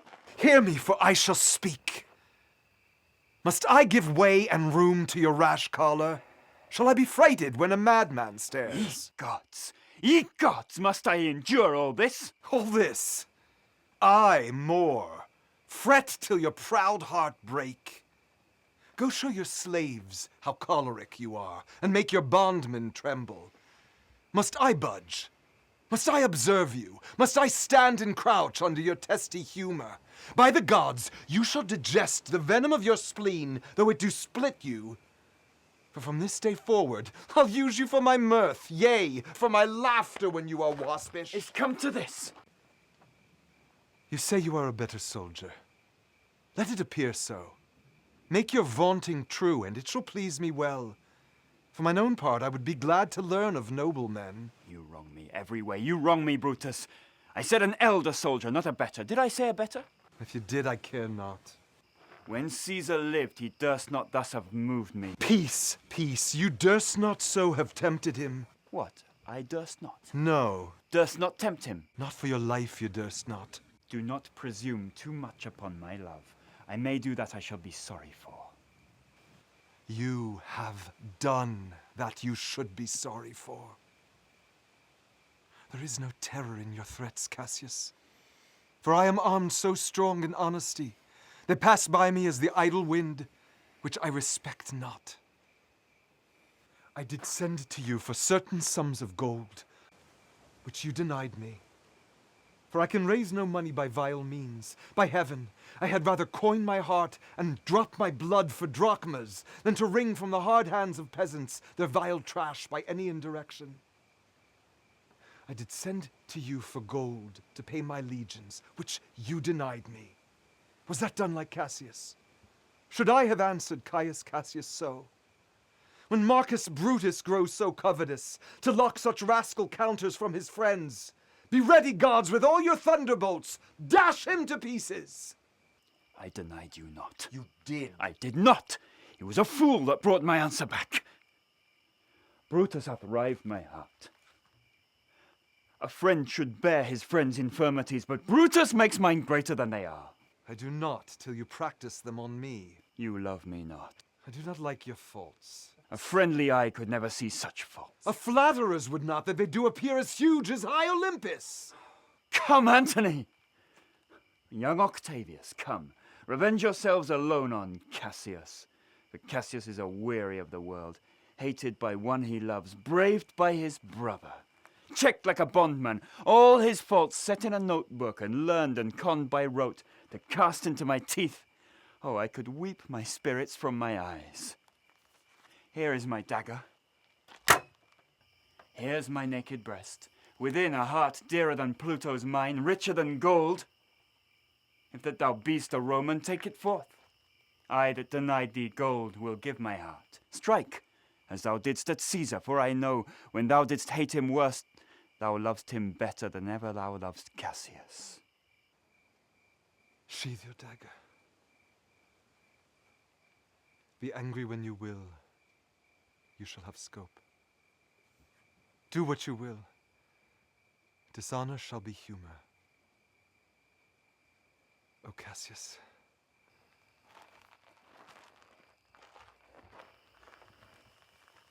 You are yoked with a lamb that carries anger as the flint bears fire, who much enforced shows a hasty spark, and straight is cold again. Hath Cassius lived to be but mirth and laughter to his Brutus, when grief and blood ill-tempered vexeth him? And when I spoke that, I was ill-tempered too.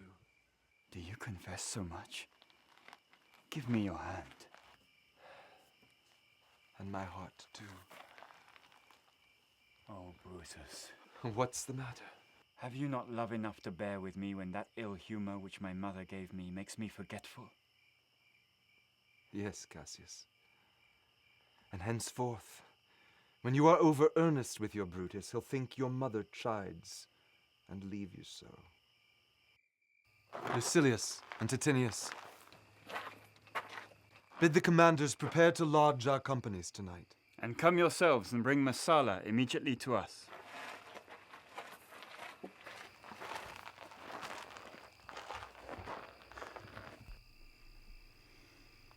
I never thought you could have been so angry. O Cassius, I am sick of many griefs. Of your philosophy you make no use if you give place to accidental evils. No man bears sorrow better. Portia is dead. Portia. She is dead. How escaped I killing when I crossed you so? O insupportable and touching loss! Upon what sickness? Impatient of my absence, and grief that young Octavius and Marc Anthony have grown so strong, for with her death that tiding came. With this she grew distracted, and her attendants absent, swallowed fire. And died so? Even so. O ye immortal gods! Speak no more of her.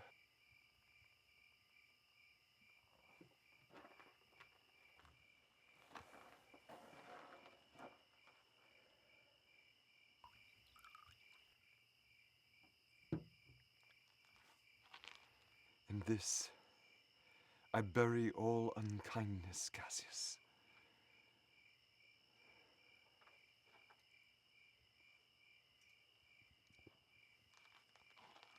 My heart is thirsty for that noble pledge.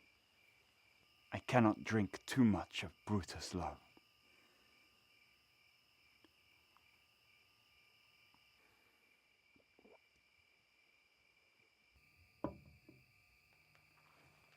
Come in, Titinius.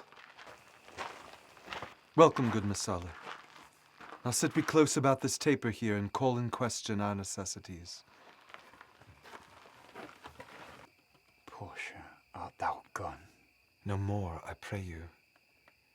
Messala, I have here received letters that Octavius and Marc Anthony have come down upon us with a mighty power, bending their expedition toward Philippi. Myself have letters of the self-same tenor. With what addition? That by proscription and bills of outlawry, Octavius, Antony, and Lepidus have put to death 100 senators. Well, therein our letters do not well agree. Mine speak of 70 senators that were killed by their prescription, Cicero being one. Cicero one? Aye. Cicero is dead, and by that order of proscription. Well, to our work alive. What think you of marching presently to Philippi? I do not think it good. Your reason? This it is. 'Tis better that the enemy seek us.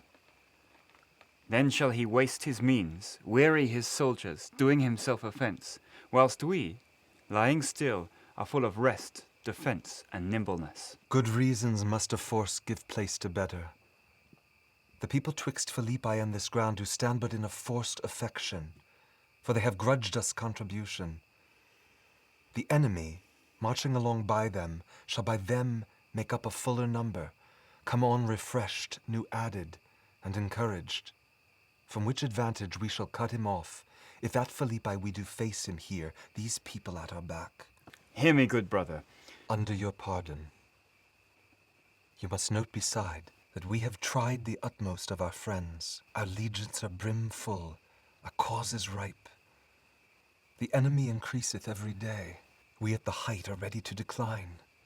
There is a tide in the affairs of men, which taken at the flood, leads on to fortune. Omitted, all the voyage of their life is bound in shallows and in miseries. On such a full sea are we now afloat, and we must take the current when it serves or lose our ventures. Then with your will go on. We will along ourselves and meet them at Philippi. The deep of night is crept upon our talk, and nature must observe necessity, which we will niggard with a little rest. There is no more to say. No more. Good night. Tomorrow early will we rise, and hence.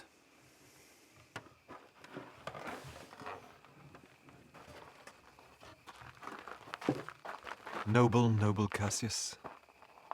Good night, and good repose. Oh, my dear brother, this was an ill beginning of the night. Never come such division between our souls. Let it not, Brutus. Everything is well. Good night, my lord. Good night, good brother.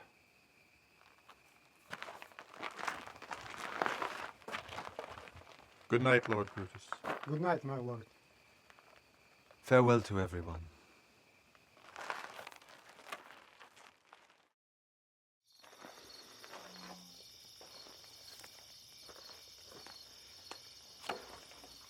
Let me see. Let me see. It's not the page turned down where I left reading. Here it is, I think. How ill this taper burns. Who comes here? It is the weakness of mine eyes that shapes this monstrous apparition. It comes upon me. Art thou anything? Art thou some god, some angel, or some devil that makes my blood cold and my hair to stare? Speak to me what thou art! Thy evil spirit, Brutus. What comest thou? To tell thee thou wilt see me at Philippi. Well, then I shall see thee again. Aye, at Philippi. I will see thee at Philippi then.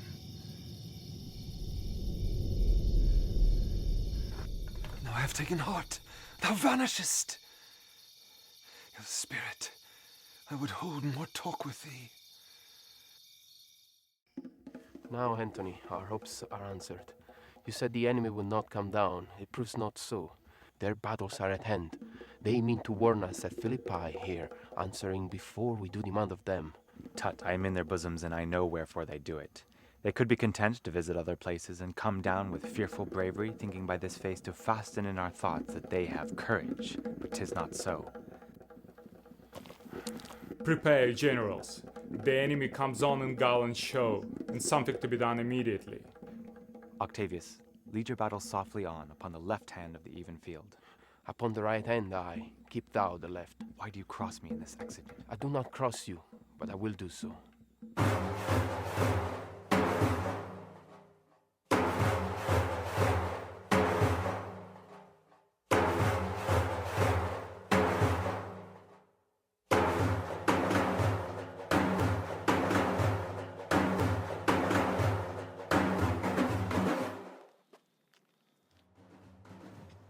They stand and would have parley.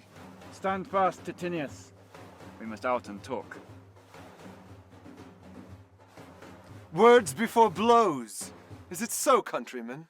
Not that we'll have words better, as you do. Good words are better than bad strokes, Octavius. In your bad strokes, Brutus, you give good words. Witness the hole you made in Caesar's heart, crying, "Long live! Hail, Caesar!" Anthony, the posture of your blows is yet unknown, but for your words you rob the high-blood bees and leave them honeyless. Not stingless, too. Oh, yes, and soundless, too. For you have stolen their buzzing, Antony, and very wisely threat before you sting. Villains! You did not so when your vile daggers hacked one another in the sides of Caesar. You showed your teeth like apes and fawned like hounds, and bowed like bondmen, kissing Caesar's feet, whilst damned Casca, like a cur behind, struck Caesar on the neck. Oh, you flatterers! Flatterers! Now, Brutus, thank yourself. His tongue had not offended so today if Cassius might have ruled. Look, I draw a sword against conspirators. When think you that the sword goes up again? Never, till Caesar's 33 wounds be well avenged. Caesar, thou canst not die by traitors' hands, unless thou bringst them here thyself. So I hope. I was not born to die on Brutus' sword. Oh, if thou wert the noblest of thy strain, young man, thou couldst not die more honorable. Peevish schoolboy, worthless of such honor, joined to a masker and a reveler. Old Cassius still. Come, Antony, away. Defiance, traitors, hurl we in your teeth. If you dare fight today, come to the field. If not, when you have stomachs.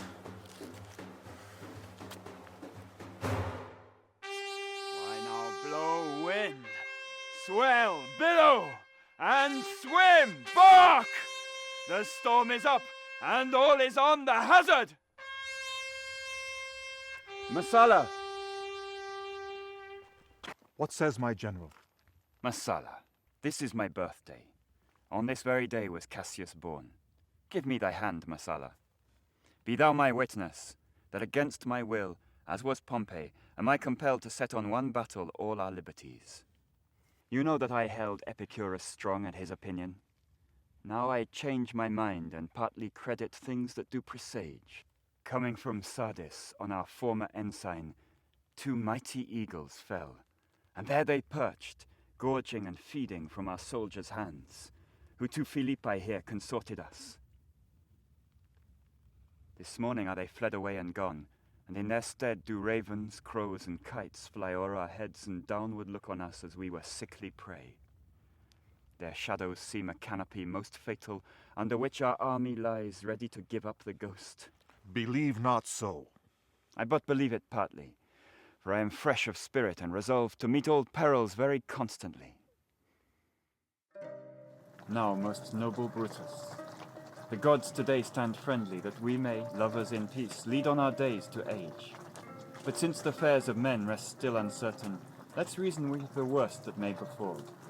If we do lose this battle, Then is this the very last time we shall speak together? What are you then determined to do? Even by the rule of that philosophy, by which I did blame Cato for the death which he did give himself. I know not how, but I do find it cowardly and vile, for fear of what may fall, so to prevent the time of life. Arming myself with patience, to stay the providence of some high power that governs us below.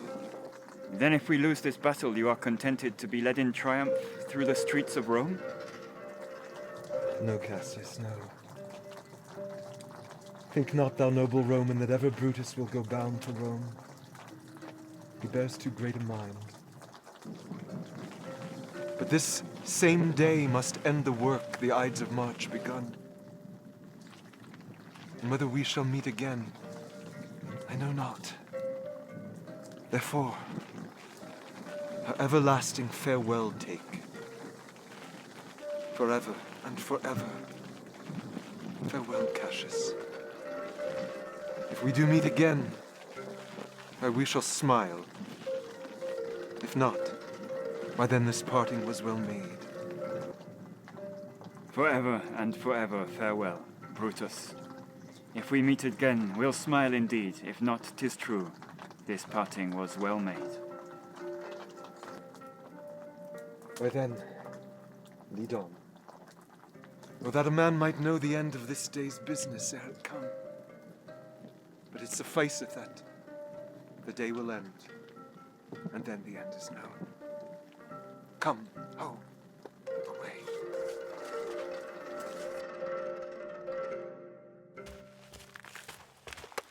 Ride, ride, Messala, ride, and give these bills unto the legions on the other side. For I perceive but cold demeanor in Octavius' wing, and sudden push gives them the overthrow. Ride, ride, Messala. Let them all come down. Look, Titinius, look, the villains fly! Myself have to mine own turned enemy. That ensign there of mine was turning back. I slew the coward and did take it from him. Oh, Cassius, Brutus gave the word too early. Who, having some advantage on Octavius, took it too eagerly. His soldiers fell to spoil, whilst we, by Antony, are all enclosed. Fly further off, noble lord, fly far off. Marc Anthony is in your tents, my lord. This hill is far enough. Look, look, Titinius!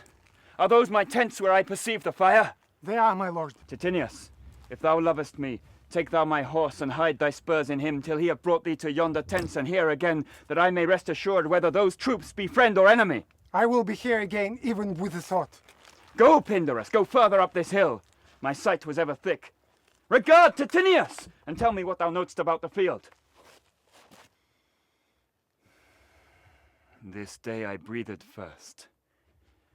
Time has come round, and where I did begin, there shall I end. My life has run its compass. Sirrah, what news? Titinius is enclosed round about with horsemen that make to him on the spur. Yet he spurs on. Now they're almost on him. Now, Titinius, now some light. Oh, he lights too. He is ta'en. And hark, they shout for joy. Come down, behold no more. Oh, coward that I am, to live so long to see my best friend ta'en before my face. Come hither, Sirrah. In Parthia did I take thee prisoner, and I did swear thee, saving of thy life, that whatsoever I should bid thee do, thou shouldst attempt it. Come now, keep thine oath. Now, be a free man. And with this good sword that ran through Caesar's bowels, search this bosom. Stand not to answer. Take thou the hilts. Guide the sword. Caesar, thou art revenged even with the sword that killed thee.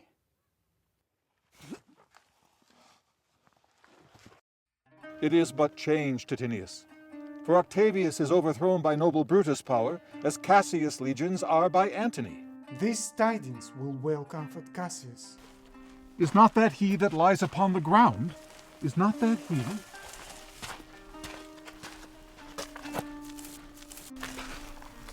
O hateful error, melancholy's child, why dost thou show to the apt thoughts of men the things that are not? What, Pindarus? Where art thou, Pindarus? Seek him, Titinius, whilst I go to meet with the noble Brutus, thrusting this report into his ears. Hie you, Messala, and I will seek for Pindarus a while. Why didst thou send me forth, brave Cassius? Thou hast misconstrued everything. But hold thee. Take this garland on thy brow. Thy Brutus bid me give it thee, and I will do his biddings. By your leave, gods, this is a Roman's pipe. Come, Cassius' sword, and find Titanius' heart. Where Messala doth the body lie? Lo yonder, and Titinius mourning him.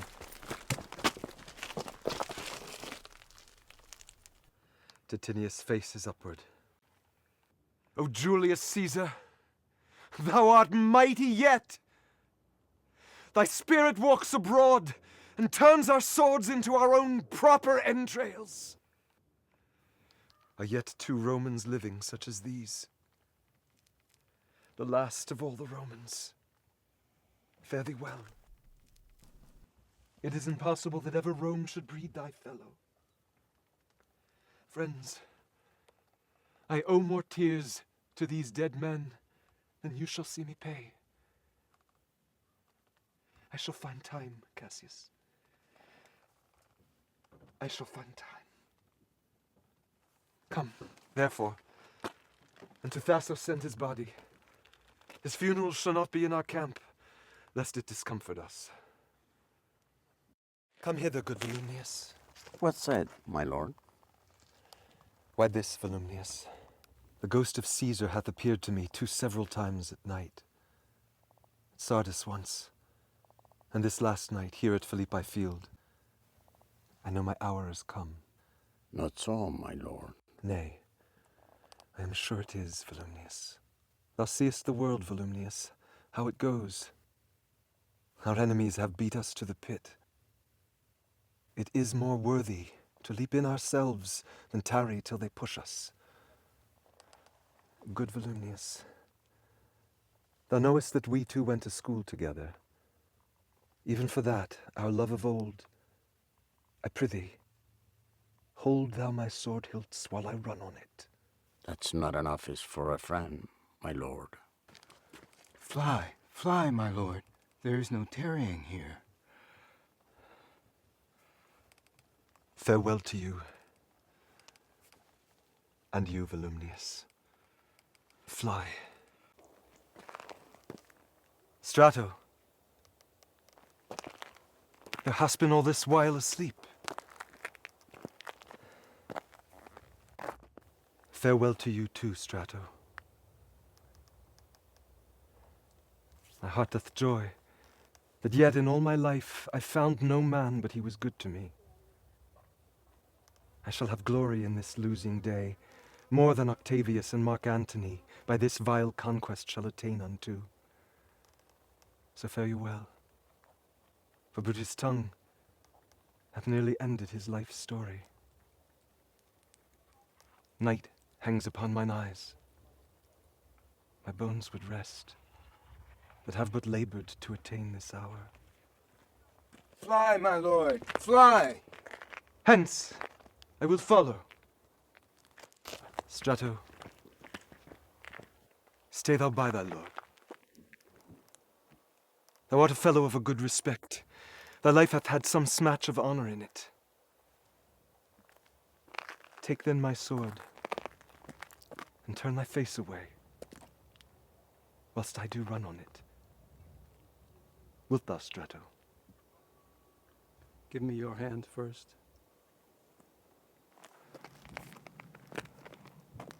Fare you well, my lord. Farewell, good Strato.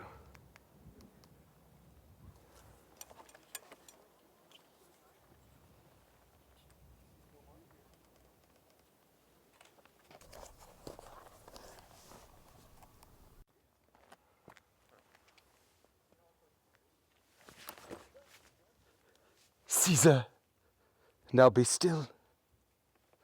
I killed not thee with half so good a will.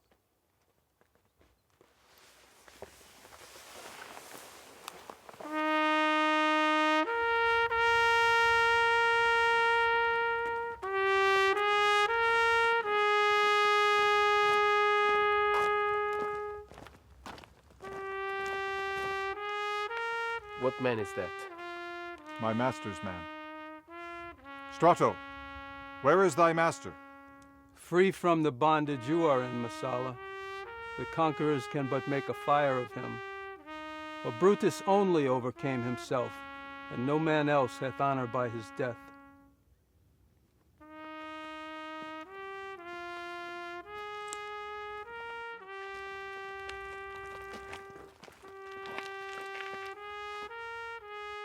All that served Brutus, I will entertain them. Fellow, wilt thou bestow thy time with me? Aye, if Messala prefer me to you. Do so, good Messala. How died my master, Strato? I held the sword, and he did run on it. Octavius, then take him to follow thee, that did the latest service to my master.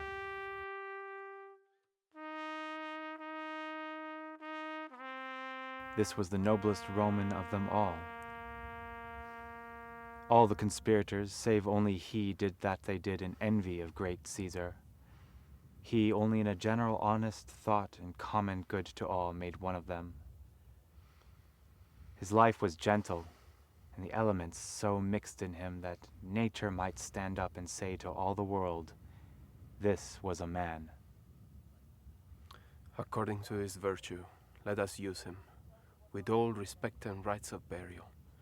Within my tent, his bones tonight shall lie, most like a soldier, ordered honorably. So call the field to rest, and let's away to part the glories of this happy day.